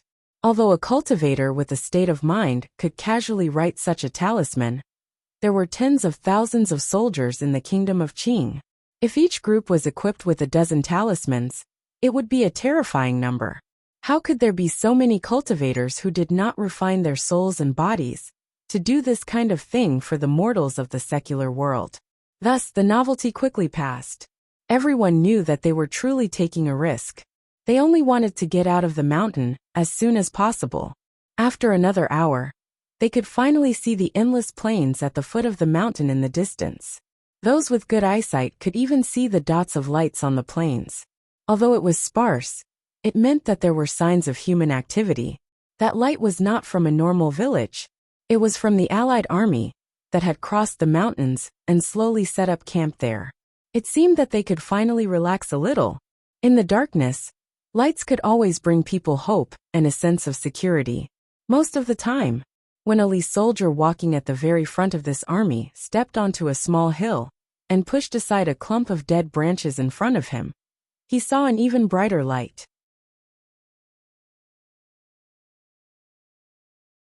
Chapter 389. But it was not the light but the gaze. People said that the gaze was like a torch, and now it was vividly interpreted. There were more than 10 huge beasts. Each of them was as big as a house, and against the dark forest, they were like a series of small mountains blocking the road. The beasts looked like fierce tigers, but their upper and lower lips were like wild boars with fangs protruding out. They had dark golden fur, and their fur was covered with black spots and stripes. However, these terrifying beasts were not looking at the soldiers who had left the army. When the soldier in the lead pushed aside the dead bushes, he saw a dozen or so beasts facing him. Their lantern-like eyes shone with white light, and they were staring at a huge flat rock on the opposite side of the path. It was a big rock, facing the cliff, and beside the rock was an old weird pine tree. The pine tree had turned dark green in autumn, but its needles were still standing upright. This place was already close to the edge of the rolling mountains. Almost everywhere were towering cliffs, and only a few places could allow people and horses to slowly walk down. But they also had to be very careful, or else they would fall into the abyss and die a horrible death if they were not careful. And on the rock, there were two people. One of them was a middle-aged man, wearing an apricot yellow robe. Perhaps it was a Taoist robe, because the style of his clothes was not the style that people wore nowadays. There were 5 strands of long beard on his face, and his appearance was handsome, but his face was slightly dark, as if he had some unlucky disease. The other person opposite him was also a man, but his appearance was more majestic, and the beard on his cheeks was unusually lush and thick. On his head was a golden crown, but he wore a black robe. The black robe was decorated with golden threads, and looked very gorgeous. These two people sat opposite each other, with a stone chessboard placed between them. They were actually playing chess. On this kind of night, in this kind of place, they were being stared at by more than 10 fierce beasts. And those fierce beasts were not only fierce beasts. In the shadows behind them, there were also many figures. Seeing all this, Li Bing was stunned for a moment, and did not have time to scream. When he came back to his senses, and was about to shout, his comrade beside him covered his mouth and pulled him back. Previously, they had only encountered General Crimson Flame, and lost many of their brothers. Now that they saw so many monsters and demons blocking their way, they suddenly felt that there was no chance of survival. But then he heard a low voice coming from behind. "Out of the way! Out of the way!" It was Kong Tongzi who had come to the front. The Li army at the front hurriedly retreated, but they also felt a little more at ease. They didn't know anything about Taoist magic, and they didn't know anything about demons and devils, but this Taoist priest Kong Tongzi had been slaying demons and devils along the way. Maybe with his presence, there would be a chance to turn things around. Kong Tongzi walked to the front of the withered branch, held his breath and looked ahead. Then his heart sank. The mortal soldier's eyesight was not as good as his, so they could not see clearly. But he could clearly see that General Red Flame was among the crowd behind the dozen or so ferocious beasts. And it wasn't a crowd, but a group of demons and devils. Every one of them had the appearance of a human, and their eyes and movements were quite clever. Obviously, they were not those stupid low-level demons, but all of them were demons and devils. Each of them had the same cultivation level as those he had killed before. So many demons and devils were gathered here. Kong Tongzi sucked in a breath of cold air. Could it really be that Yu Jun came? But that was a great demon king of the true realm. Why would he really come here to make things difficult for him? Halfway through this breath of cold air, a few thoughts flashed through his mind. Actually, it wasn't that he didn't have the thought of abandoning this group of soldiers and running away by himself. But this time, he didn't follow the army to walk in the secular world, but to carry out a mission from the celestial sect. The war was imminent, and these low-level cultivators also had to do their part. If he ran away by himself and the sect found out about this, it would not be a good thing. The sect naturally didn't care about these mortals. But that sect leader Jingguangzi hated people who didn't listen to her orders the most. In front of a true realm cultivator, he didn't dare to play any tricks. But at this moment Kong Tongzi really had the thought of retreating. In front of these demons and devils, there was only one thing waiting for him: death. Between the imminent threat of death and the possible punishment that would come a long time later, any smart person would know which one to choose.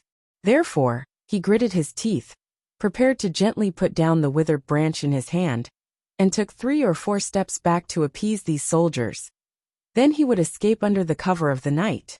But just as this thought came into his mind, he heard someone speak among the demons. And that sentence made him frown slightly, temporarily suppressing this thought in his mind. The one who spoke was General Honghua.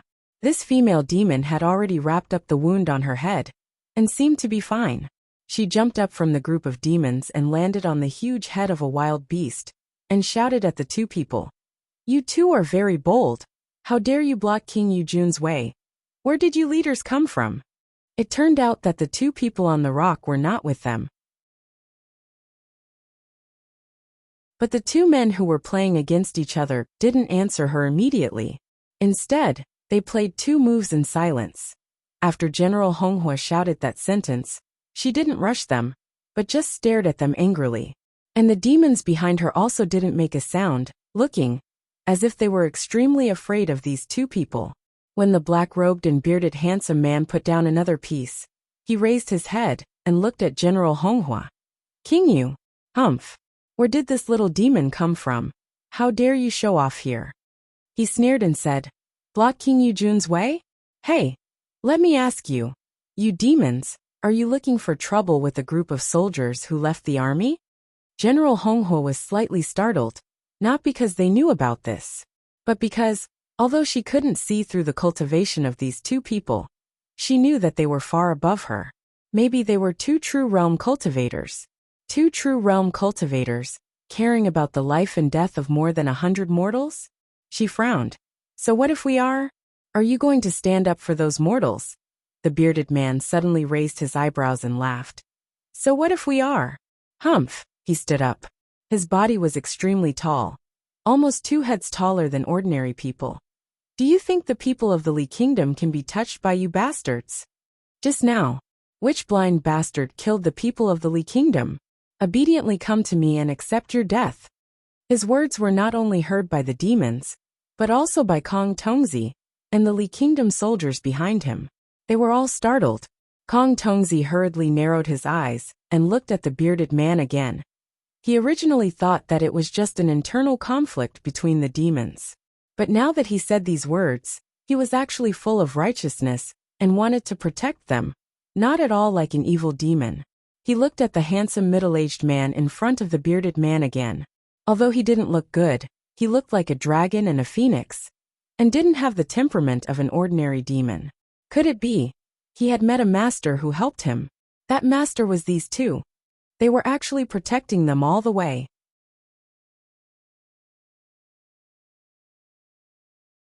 Chapter 390. Kong Tongzi's heart skipped a beat, and he let out a sigh of relief. If these 2 were really masters of Xianmen, what was there to be afraid of tonight? Although he didn't have much contact with big monsters, he knew that although they were cruel and violent, once they reached the real state, they also cherished their lives very much. If the two of them were true realm experts from the Profound Gate, Yujun would never understand why the great general of Red Flame was so stubborn and fought to the point where both sides suffered great losses. Now that he had calmed down a little, he decided to observe for a while, wait for the two masters to retreat, then he would go forward to pay his respects. He rarely saw high-level cultivators. Even his own sect leader, Jing Guangzi, in the past 10 years, he had only seen him a few times. A word or a talisman from an expert could contain exquisite wisdom and truth. He really wanted to grasp this opportunity so that he could take a step forward on the path of cultivation. But at this moment, General Red Flame suddenly let out a muffled snort. "Die. How arrogant you are. I will kill a few more in front of you tonight. Let's see what you can do." As soon as her voice fell, she raised her hand and made a grabbing motion. She was also at the transcendent state, so it wasn't easy for her to deal with Kong Tongzi. But it was a piece of cake for her to deal with the mortals around him. This time, it seemed that she made a move with hatred in her heart, and a scream was heard. The two soldiers around Kong Tongzi were suddenly grabbed by her, and their bodies were broken into several pieces in midair. Their blood splashed all over the ground, right in front of the two men on the rock. She had already found them. At this moment, how could Kong Tongzi act like a coward in front of these two masters? Without thinking, he jumped out of the thicket with his sword and shouted, "What a witch! How dare you be so arrogant in front of the masters of Xianmen?" Kong Tongzi was facing more than a dozen fierce beasts and hundreds and thousands of enlightened monsters. But there was not even a trace of fear on his face. Instead, his clothes fluttered in the wind, and he stood with his sword. Although his face was ugly, his temperament was heroic. But he was not stupid. After saying these bold words, under the watchful eyes of the crowd, he rose and fell a few more times and landed on the side of the big green rock. He didn't dare to raise his eyes to look at the two experts on the rock, and only lowered his head slightly, hugging his sword and bowing. "I am a sword cultivator of the Kenzo five-line sword sect, Kong Tongzi.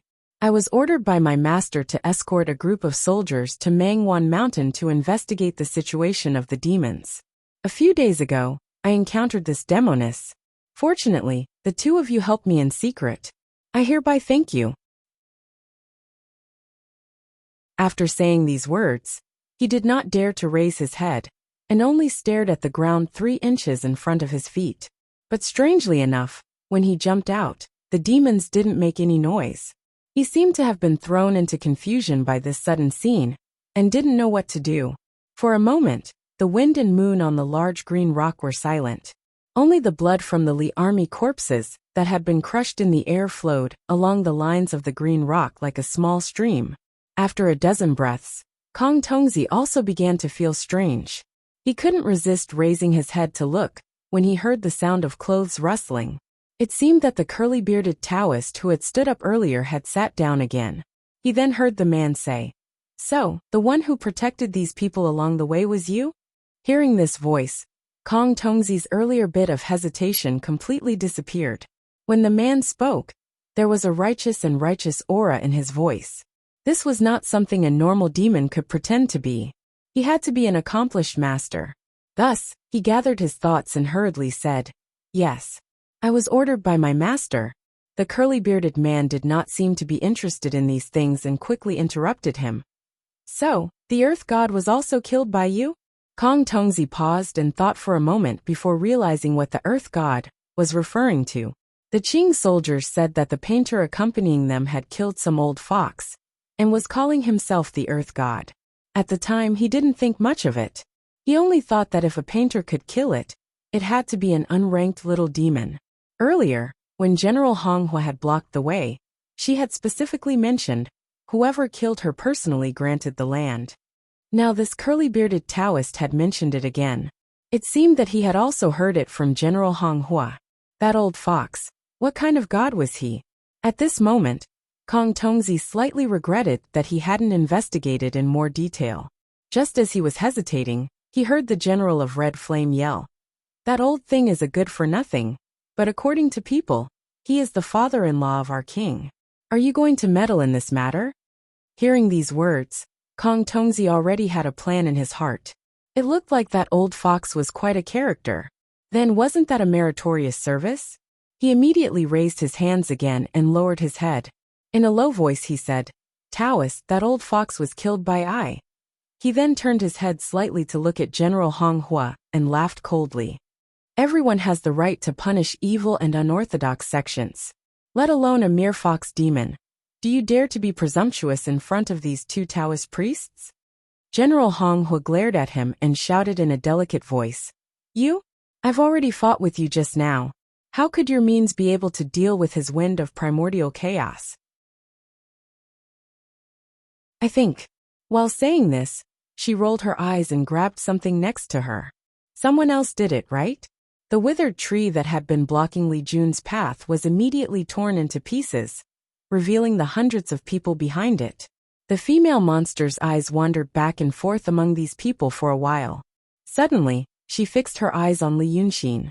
She stared at him for a while. Li Yunxin was in the crowd at this time. His unique attire was very eye-catching. The expression on his face was even more eye-catching. His face was calm and carefree, as if he was extremely bored.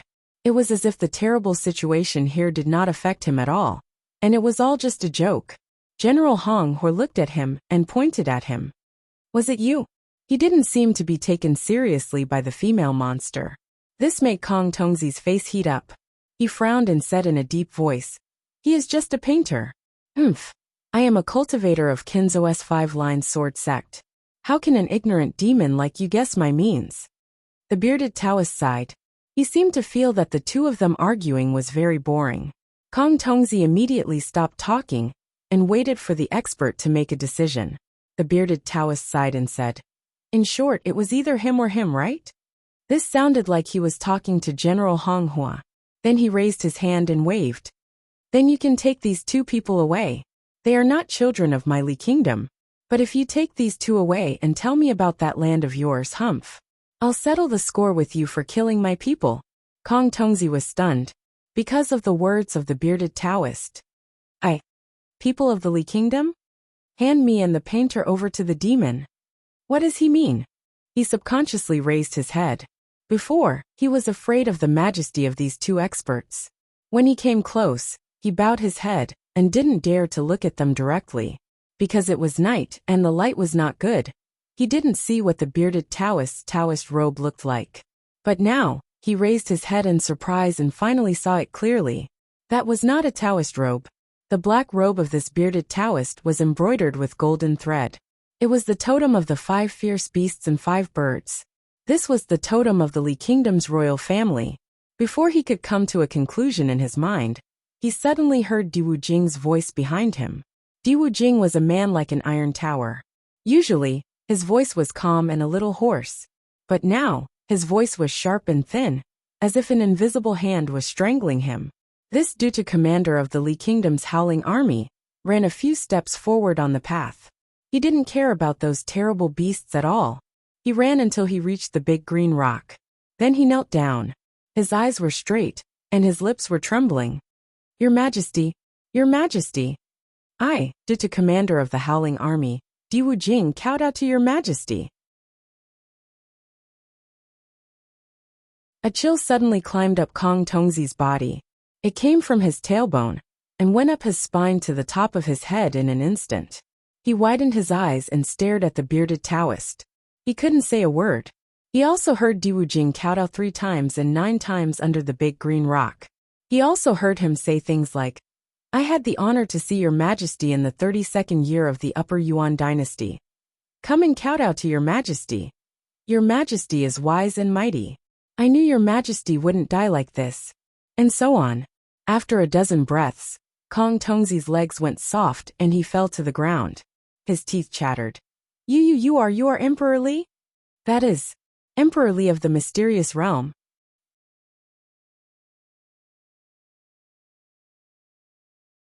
Chapter 391. This Kinzo cultivator fell into a terrible and desperate situation. No wonder the words of this curly-bearded Taoist were so mighty. He was the ghost emperor, whose soul was not taken away after his death. He had gathered the power of wishes of millions of people in the Li Kingdom to reach the mysterious realm, and was close to the Grand Supreme, Emperor Li.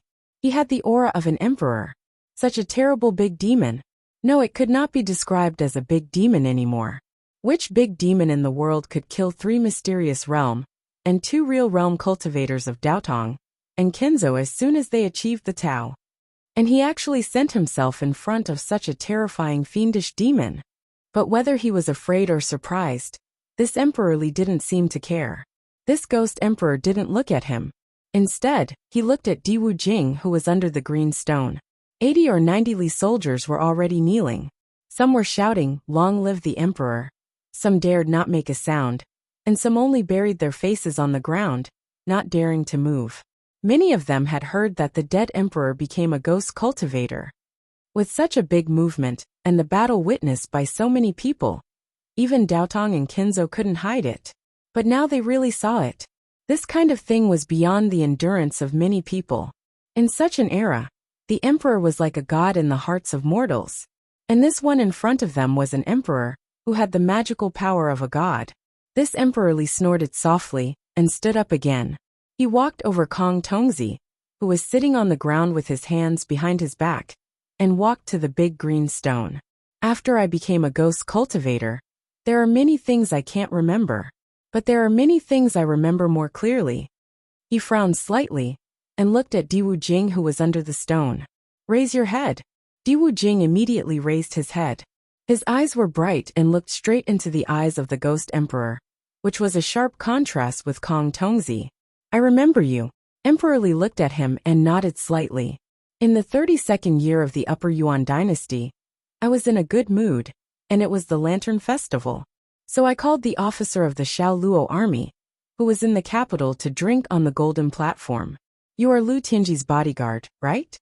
Diwu Jing was so excited that his face turned red. "Yes. At that time, I was General Lu's bodyguard. What virtue or ability did I have that your majesty would remember me?" Emperor Li snorted. "I am no longer a mortal." He became a ghost cultivator. "Aren't you afraid to see me?" Diwu Jing immediately said loudly, "Your Majesty."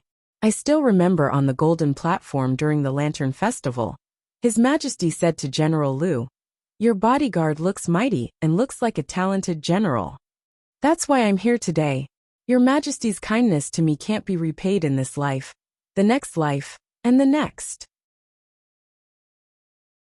Moreover, as he said this, a look of hatred appeared on his face. Since His Majesty passed away, the court has been filled with traitors, and the throne has been controlled by vile people. The Great Li dynasty has. Hearing this, Emperor Li raised his eyebrows and said, "Ah, the throne is controlled by a villain? Which villain? Is it Prince Jin?" Diwu Jing said loudly, "Yes." Emperor Li suddenly laughed and said, "Haha. When I was on the throne, many people spoke ill of Prince Jin, but I felt that they were forming a clique to attack the crown prince. Lu Tianji was stripped of his military position and sent back to Tong province because he complained to King Jin. Until now. Humph. I was stupid at that time." Emperor Li squinted his eyes and said, "It was this Prince Jin who colluded with the Freemasonry and killed me." Diwu Jing turned pale with fright. Even the Li soldiers behind him, upon hearing this, temporarily forgot their fear and looked at each other in dismay. "Forget it." Emperor Li suddenly waved his sleeves and said, "After I died, I realized that there is another bigger world. The Li Kingdom. What is the territory of mortals? This debt will be settled sooner or later. As for you, you are still my people. Go down the mountain. Leave the rest to this." Yujun Diwu Jing did not speak, but Kong Tongzi suddenly shouted, Ghost King, Ghost King. I didn't kill that old fox, it was that painter. Keep him. I am the messenger of the sword faction. You can't hand me over to that Yujun." After saying this, he sat on the ground and turned to Diwu Jing and shouted, "General Diwu, you can ask His Majesty for me. I've been slaying demons with you all along the way. I've also saved your lives." Usually, Kong Tongzi held his head high and behaved like an otherworldly expert. But now, he showed his ugly side and was even less courageous than a mortal. Diwu Jing frowned because of this. After hesitating for a while, he was about to speak, but he heard someone else speak. The one who spoke was the man in the yellow robe sitting opposite Emperor Li. This man had been staring at the chessboard and listening quietly. Now he coughed and said, "People of the Li kingdom can go, but none of the Qing and I can go." After he said this, Emperor Li turned to him and said, "Brother, you still can't let it go?" The man in the yellow robe stood up and laughed. He looked at Emperor Li and said, "Let it go?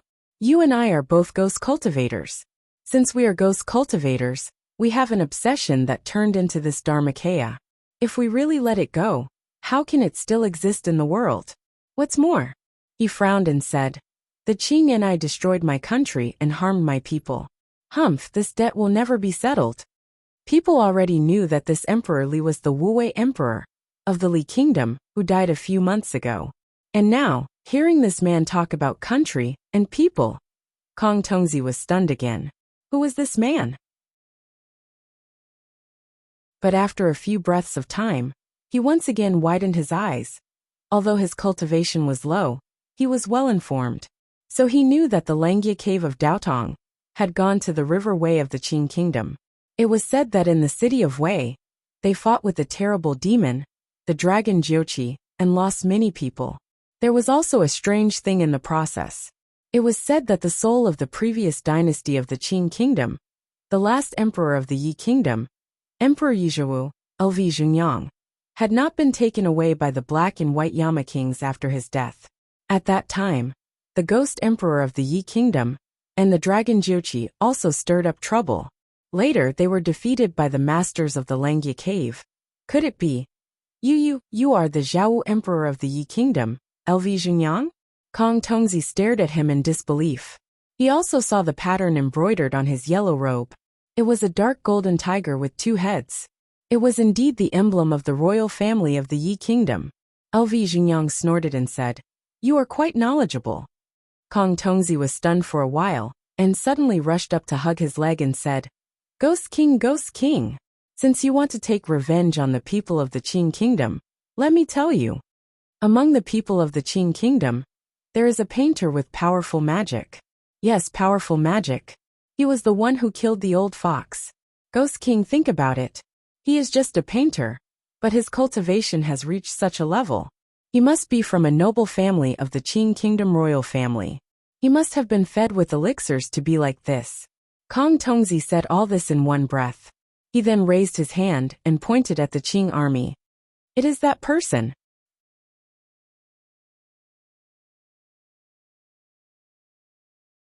Chapter 392. The Ghost Emperor LV Zhengyang listened to his words and looked in the direction he was pointing. With just one glance, he immediately furrowed his brows. Kong Tongzi looked at him fearfully, afraid to miss any trace of expression on his face. Because he did not want to die here today. He still had many things to do, many things that other people and important people thought were unimportant, but to him, were the most important things in his life to do. He had always done things cautiously. This time, coming to the mountains to kill demons was the most daring adventure he had taken since he started cultivating. He had originally thought that with his cultivation, he would not run into a great demon. The Daotong Kenzo had so many true realm masters, and the great demons had to be on guard against them. He did not think that he would run into 3 of them. Now he could only rely on his brain. He knew that although the great demons were smarter than normal demons, they were after all birds and beasts. Their intelligence could not compare to that of a human. He also knew that although a ghost cultivator was once a human, since he became a ghost cultivator, he had to have an obsession. He had to rely on his brain to mediate in this dangerous situation and fight for a way out for himself. Since the Ghost Emperor hated the people of the Qing kingdom, he would not be able to control himself when he saw the royal family of the Qing kingdom. First, he would give him the hateful painter. Then, he would observe carefully and temporarily pretend to be weak. He would look for an opportunity to provoke them to fight with the Yujun. It was not impossible to leave the mountains alive. Thinking of this, and seeing the expression on the Ghost Emperor LV Zhengyang's face, Kong Tongzi felt a little better. It was fine as long as he frowned. He gathered his courage and said, Ghost Emperor, look carefully. That child humiliated I in every way possible, because he was a noble in the secular world. I was a cultivator and did not care about him. In the end, he went from bad to worse and tried to harm I when we met the General of Red Flame. This kind of behavior, whether it is a human, a ghost, or a demon, is despicable and vicious. As he said this, he saw LV Junyang staring at the painter with his brows furrowed even tighter. He felt more at ease. Thus he stood up from the ground, gritted his teeth and turned to Emperor Li. Ghost King, I did not hesitate to risk my life to protect your people.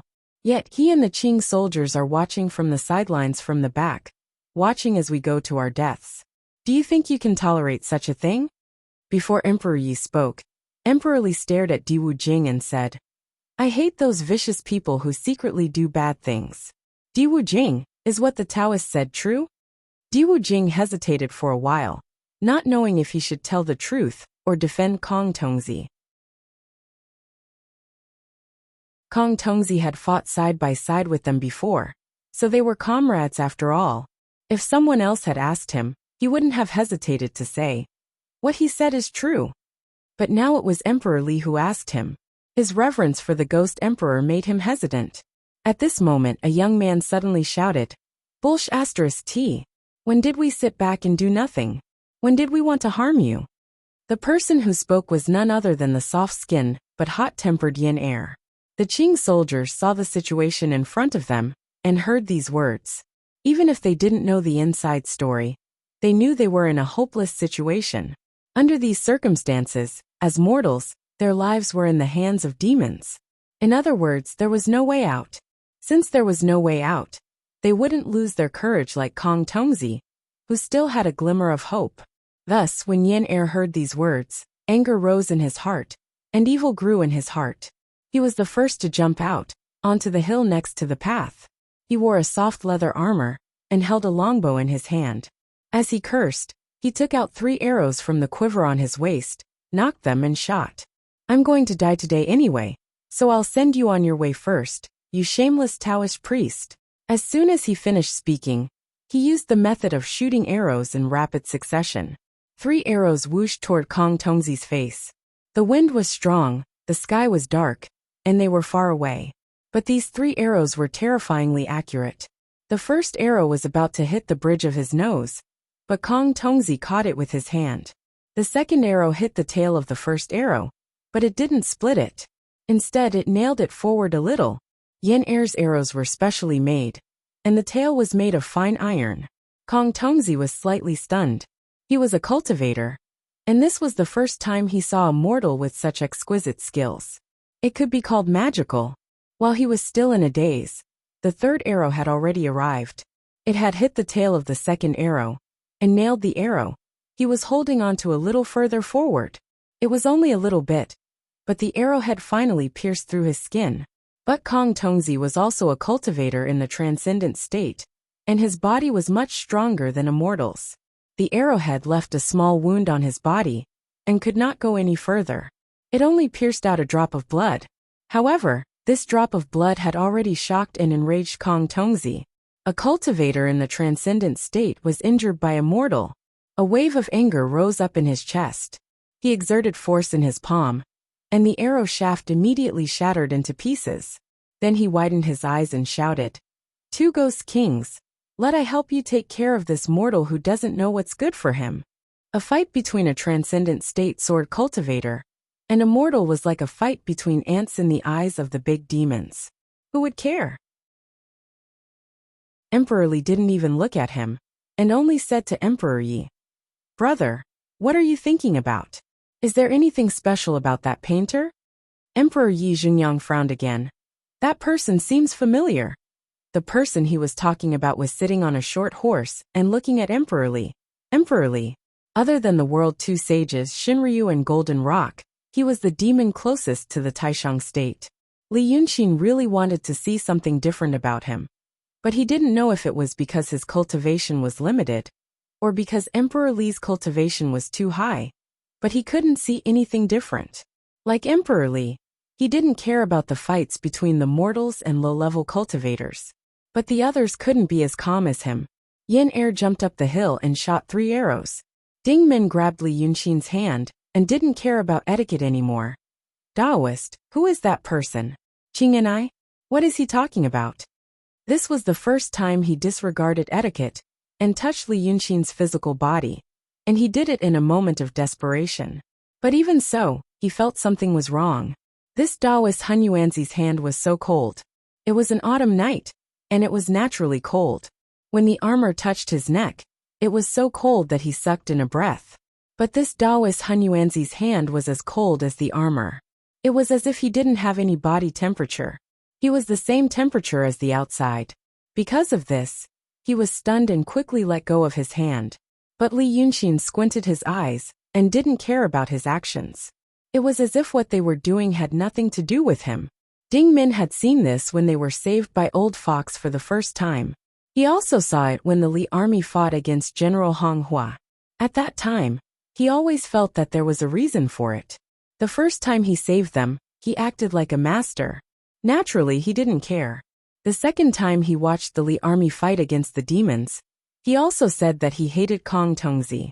But now, in front of such a powerful enemy, in such a desperate situation, he still acted like this. Ding Min was a smart person, so he suddenly realized that maybe he had been thinking about this Taoist Han Yuanzi wrongly.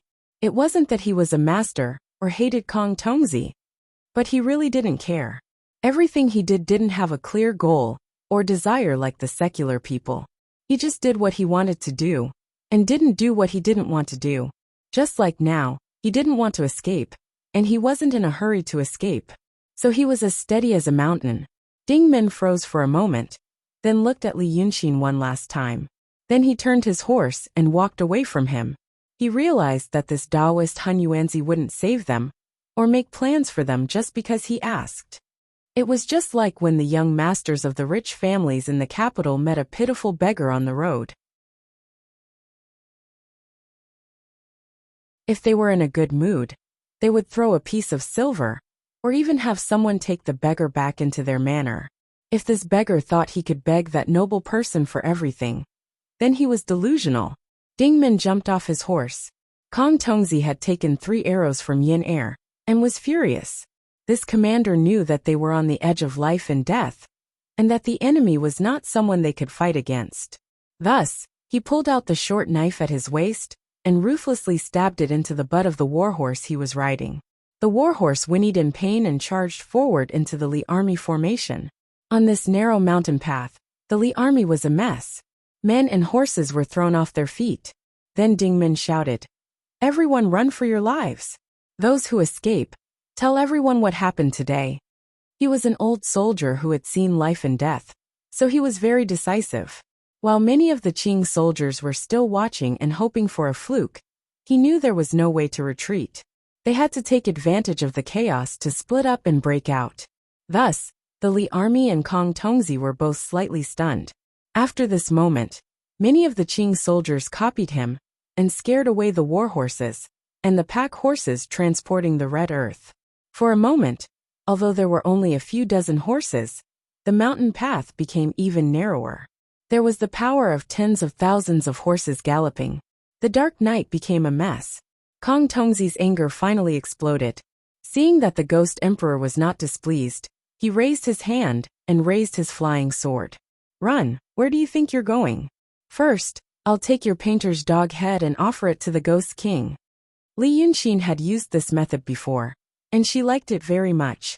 First, please the enemy so that they would let down their guard. Then she would slowly plot against them.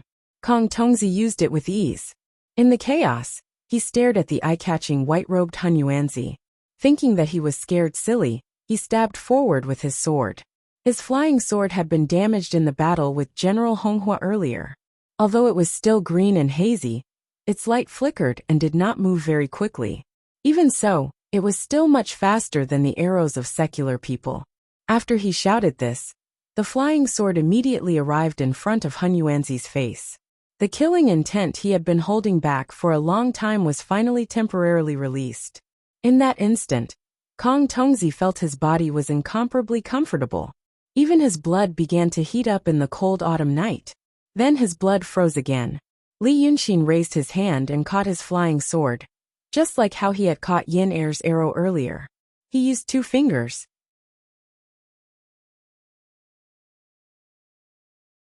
Chapter 393. A flying sword of a swordsman in the transcendent realm had been refined for decades with his life. Cutting through metal and stone was like cutting through water and air. At this moment, it stopped in his fingers and could not move. The little sword buzzed and trembled for a while. It was Kong Tongzi's eyes widening in disbelief. After experiencing extreme shock, he made one last effort to pull back the flying sword. Li Yunxin raised his eyebrows. He raised his other hand and flicked the flying sword. With a clear clang, the trembling flying sword immediately stopped moving like a dead fish. The light on its surface quickly dimmed, and it quickly became a heavy, dead object. A mouthful of blood sprayed out of Kong Tongzi's mouth. He once again fell limply to the ground. But this time, it wasn't because of fear. Instead, it was because that casual strike just now had destroyed the spiritual energy on his flying sword. His cultivation was greatly damaged, and his physical body was also heavily injured. He couldn't even stand steadily. He stared straight at Li Yunxin and said in a raspy voice, "You, what happened? What happened to you?" At this moment, he finally realized that this Han Yuanzi was not a painter, but a person with a very high cultivation, at least far above his own. Earlier, he had encountered the 2 ghost emperors and felt fear in his heart. He only wanted to feign civility and beg for a way out. Now that he knew that Li Yunxin was not a painter with a low cultivation, he felt a different kind of emotion. He had always hated it when people talked about his appearance. When he saw Li Yunxin, he saw that he was pretty and thought that he was just a body. But he was just a mortal. His cultivation would be the same as heaven and earth. How could he compare to him? Now, his flying sword had been destroyed, and his cultivation had been greatly damaged. Even continuing to cultivate might be an extravagant hope. Yet, he found that not only was this Han Yuanzi beautiful, but his cultivation was above his own. The heavens were so unfair. He then thought of how he had mocked and ridiculed this person along the way, and how the Li and Qing armies had all seen it. Now seeing this scene, didn't they all think of him as a laughingstock? That despicable person had probably been purposefully watching him make a fool of himself along the way. New hatred and old hatred welled up in his chest. His heart was filled with shame and indignation. He no longer cared about his life or his dignity. With one hand on the ground, he suddenly raised his other hand and pointed at Li Yunxin with a trembling finger. "You actually humiliated I along the way. You. The Qing soldiers, who had fled in all directions with their frightened horses, also saw this scene. They were all as stunned as Kong Tongzi. They only knew that Han Yuanzi was a master, but they had never thought he would be this powerful. With one strike, he had defeated the swordsman who they thought was powerful and powerful. Li Jun was also stunned. For a moment, more than 100 people were stunned on the mountain road. They only saw and heard Kong Tongzi continue. "You have now destroyed my cultivation, and let these useless things see what I am now. Have you finally resolved the hatred you have been holding all this way? You. In the past, he had acted like a piece of trash in front of the 2 ghost emperors. But most of it was done on purpose to show weakness. Thus, even though he looked fearful, he was still able to speak with assurance.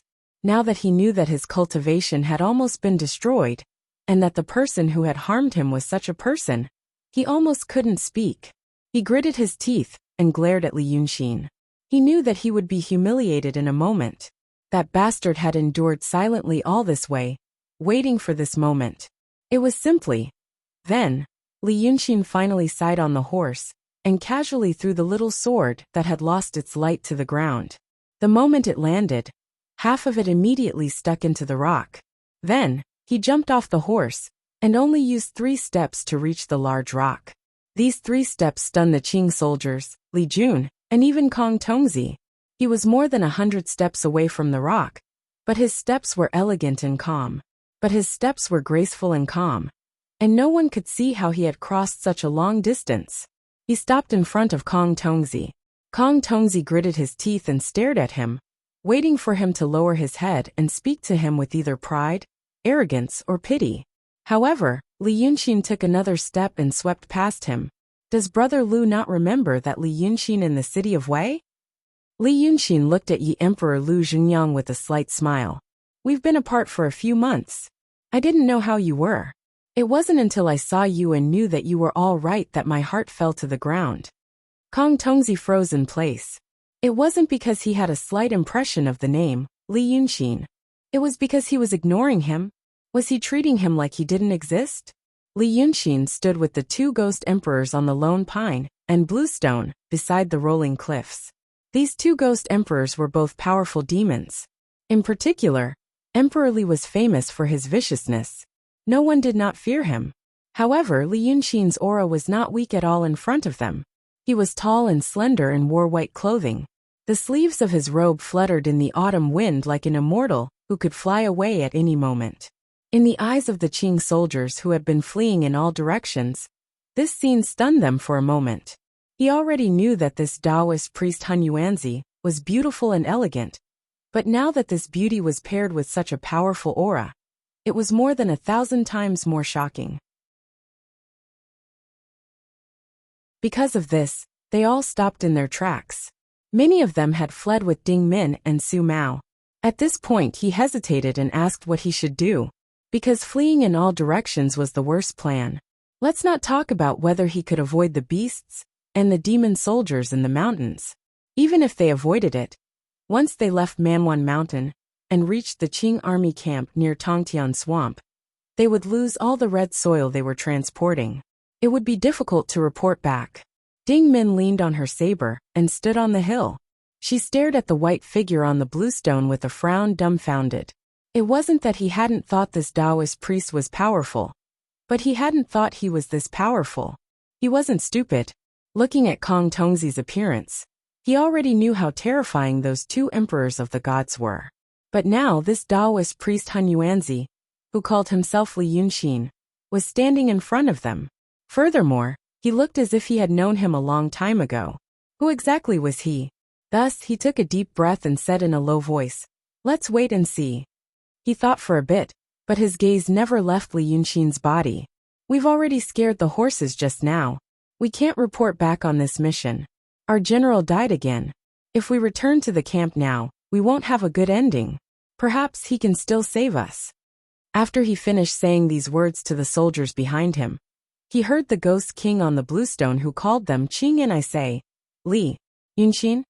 There was some confusion in his voice as if he wasn't sure. After a moment, his voice became certain. "Li Yunxin, I remember you."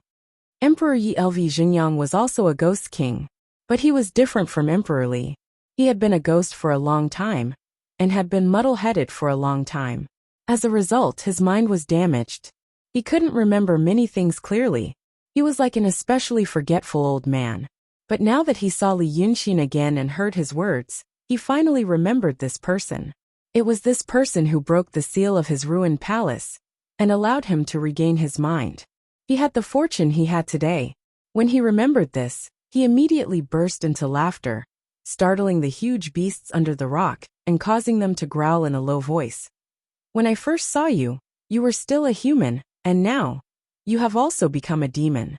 Ha ha ha, we can be considered to be kindred spirits."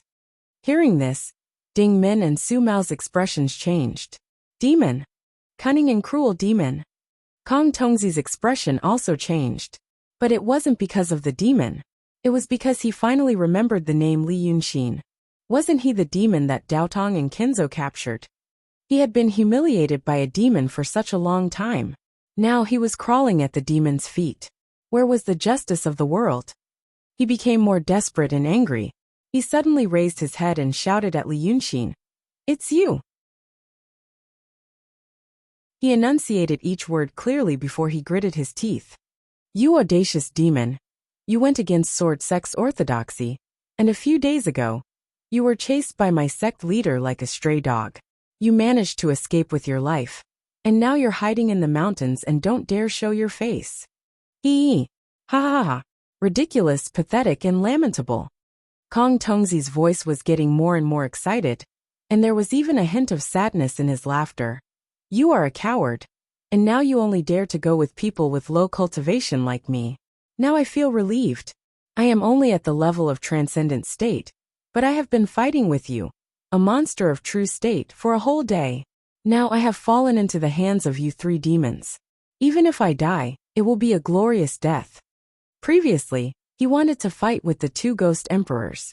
But now that he thought of this Li Yunxin, he knew he was famous for being cruel and cunning. So he knew he couldn't live. Since he had the will to die, he could express it to his heart's content. As he shouted, he felt his blood was boiling. He was not afraid of any demons anymore. After he finished, he glared at Li Yunxin. Although he was still sitting on the ground, his back was ramrod straight, like a nail stuck in a rock. When the Li Guoqing kingdom soldiers heard this, they slowly understood. The so-called Taoist priest, Primordial Chaos, was a great demon. Furthermore, he was being captured by the sword sect orthodoxy. Hiding in the crowd, was it to deceive people? Ding Min and Su Mao looked at each other. They didn't know what to say. So Li Yunxin sighed. It is better to be a demon, but it is also troublesome. He shook his head at Yi Emperor LV Xingyang. After we parted, I heard news about you. In order to protect my people, you fought with the Taoists of Langyi Cave Heaven. At that time, I was worried that you would die. I felt regretful for a while. Until now. He cupped his hands at Emperor Li. Of course, I have heard of the Emperor of Li Kingdom. His cultivation is close to that of Grand Shang. Now that the two ghost emperors are here, what do you want to do?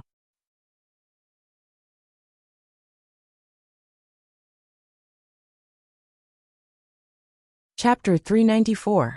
Emperor Li was watching Li Yunxin coldly. He seemed to have heard Emperor Yi mention it before. In fact, he did mention it.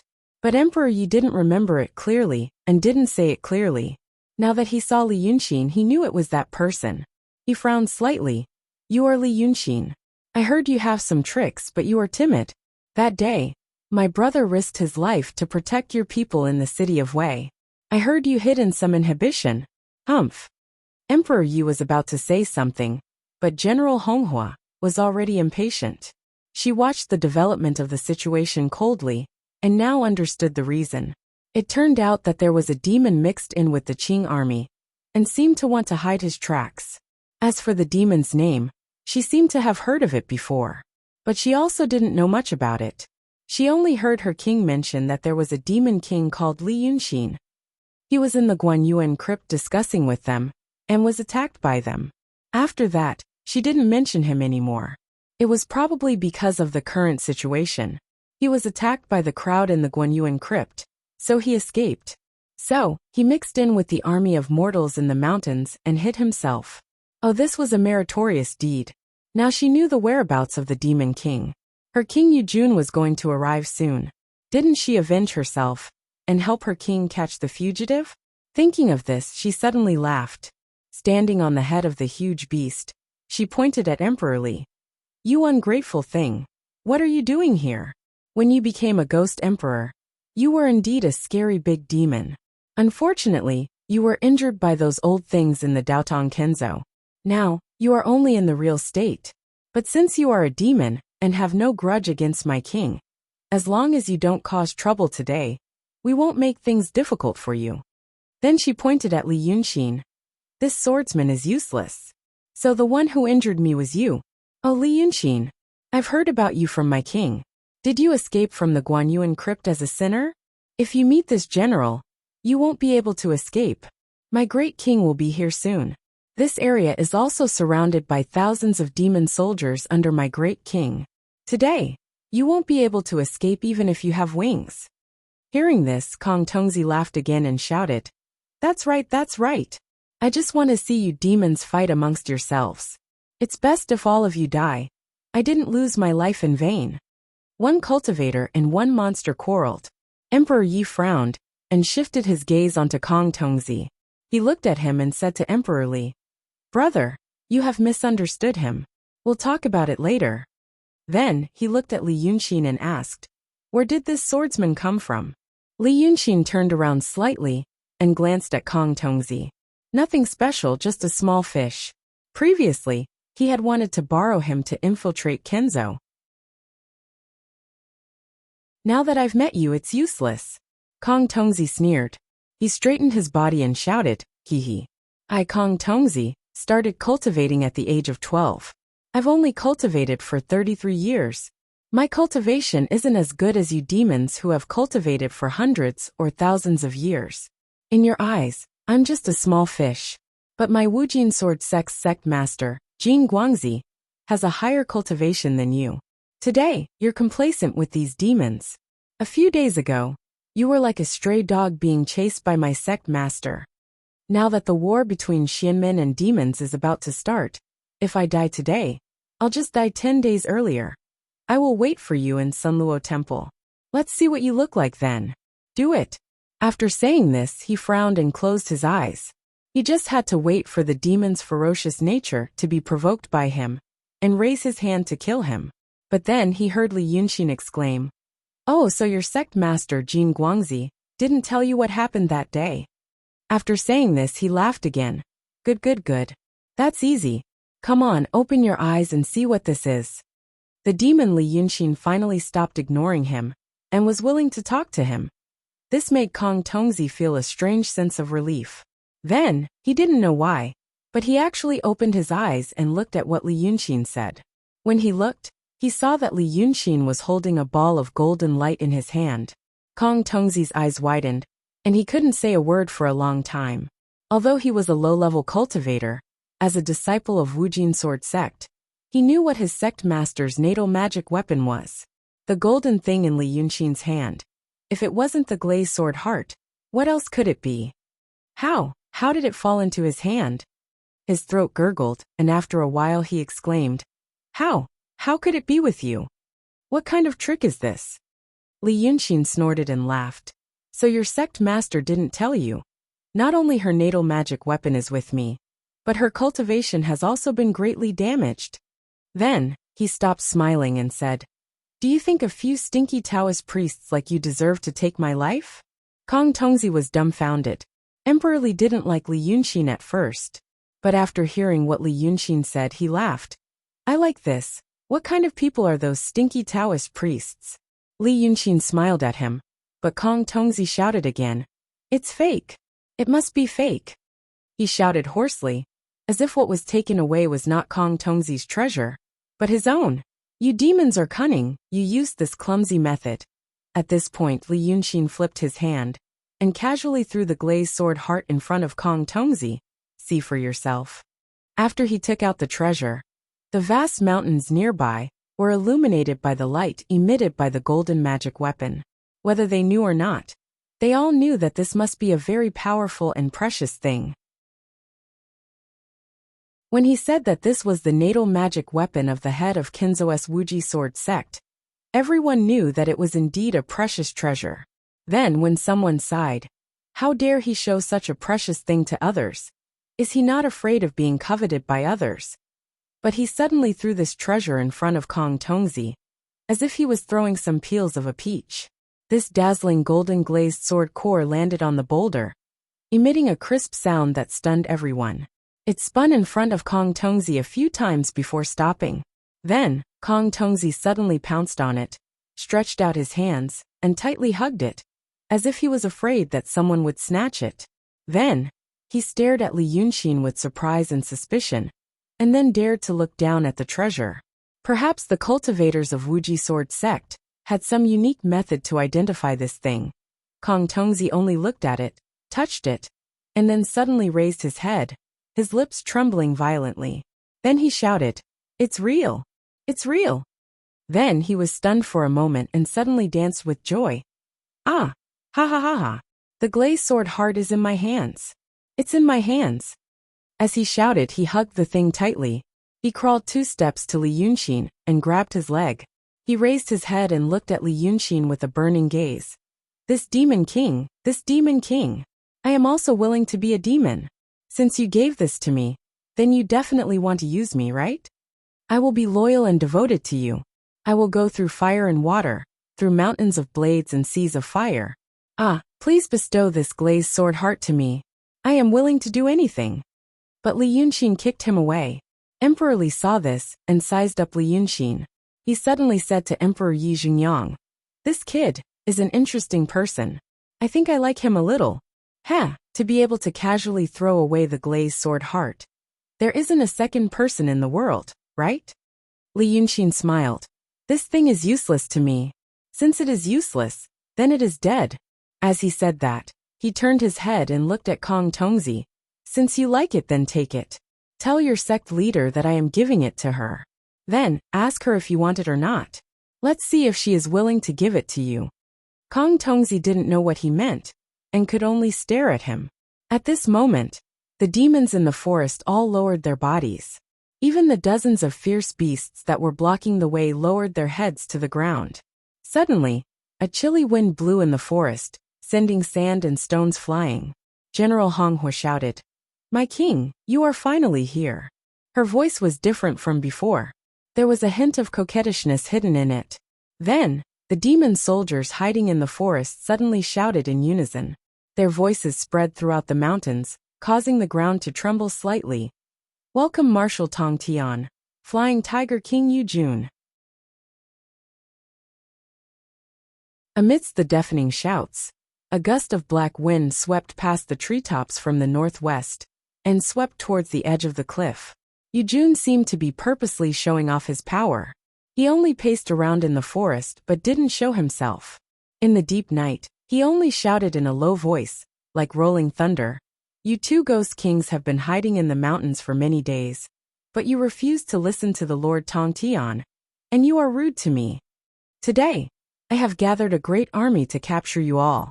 Emperor Li, a few days ago, you angered the Lord Tong Tian in Tong Tian swampland, and even hurt him. Do you know what will happen to you if I capture you this time? As soon as he shouted, the group of demons immediately shouted in agreement, their might intimidating. In this tide-like shout, General Honghua shouted again, "My king, not only did we stop these two old ghosts, we also stopped a treasure. The life treasure of the leader of the 5 demon sword sect, the glazed sword heart, is also in the hands of this swordsman. Congratulations, my king. Today, you have killed 2 birds with 1 stone." At this moment, Li Yunxin finally knew what the 2 ghost kings were doing here. In fact, the 2 ghost kings had been fighting with Yu Jun in the mountains for a long time. Tonight's matter was supposed to be between them. The Li army and the Qing army were just unlucky to run into these demons. However, when they were in Hatred's palace, he didn't know. Who would have thought that this Yu Jun would have such an imposing manner, such a grand show of extravagance? You're tuning in to the Li Mei's Wuxia Whispers YouTube channel. We're so grateful for your support. And don't forget to subscribe to join us on this incredible journey through captivating stories. Your generosity through donations truly makes a world of difference, as it's the primary source of revenue that allows me to expand and enhance this channel for you. Thank you from the bottom of my heart for being a part of this adventure.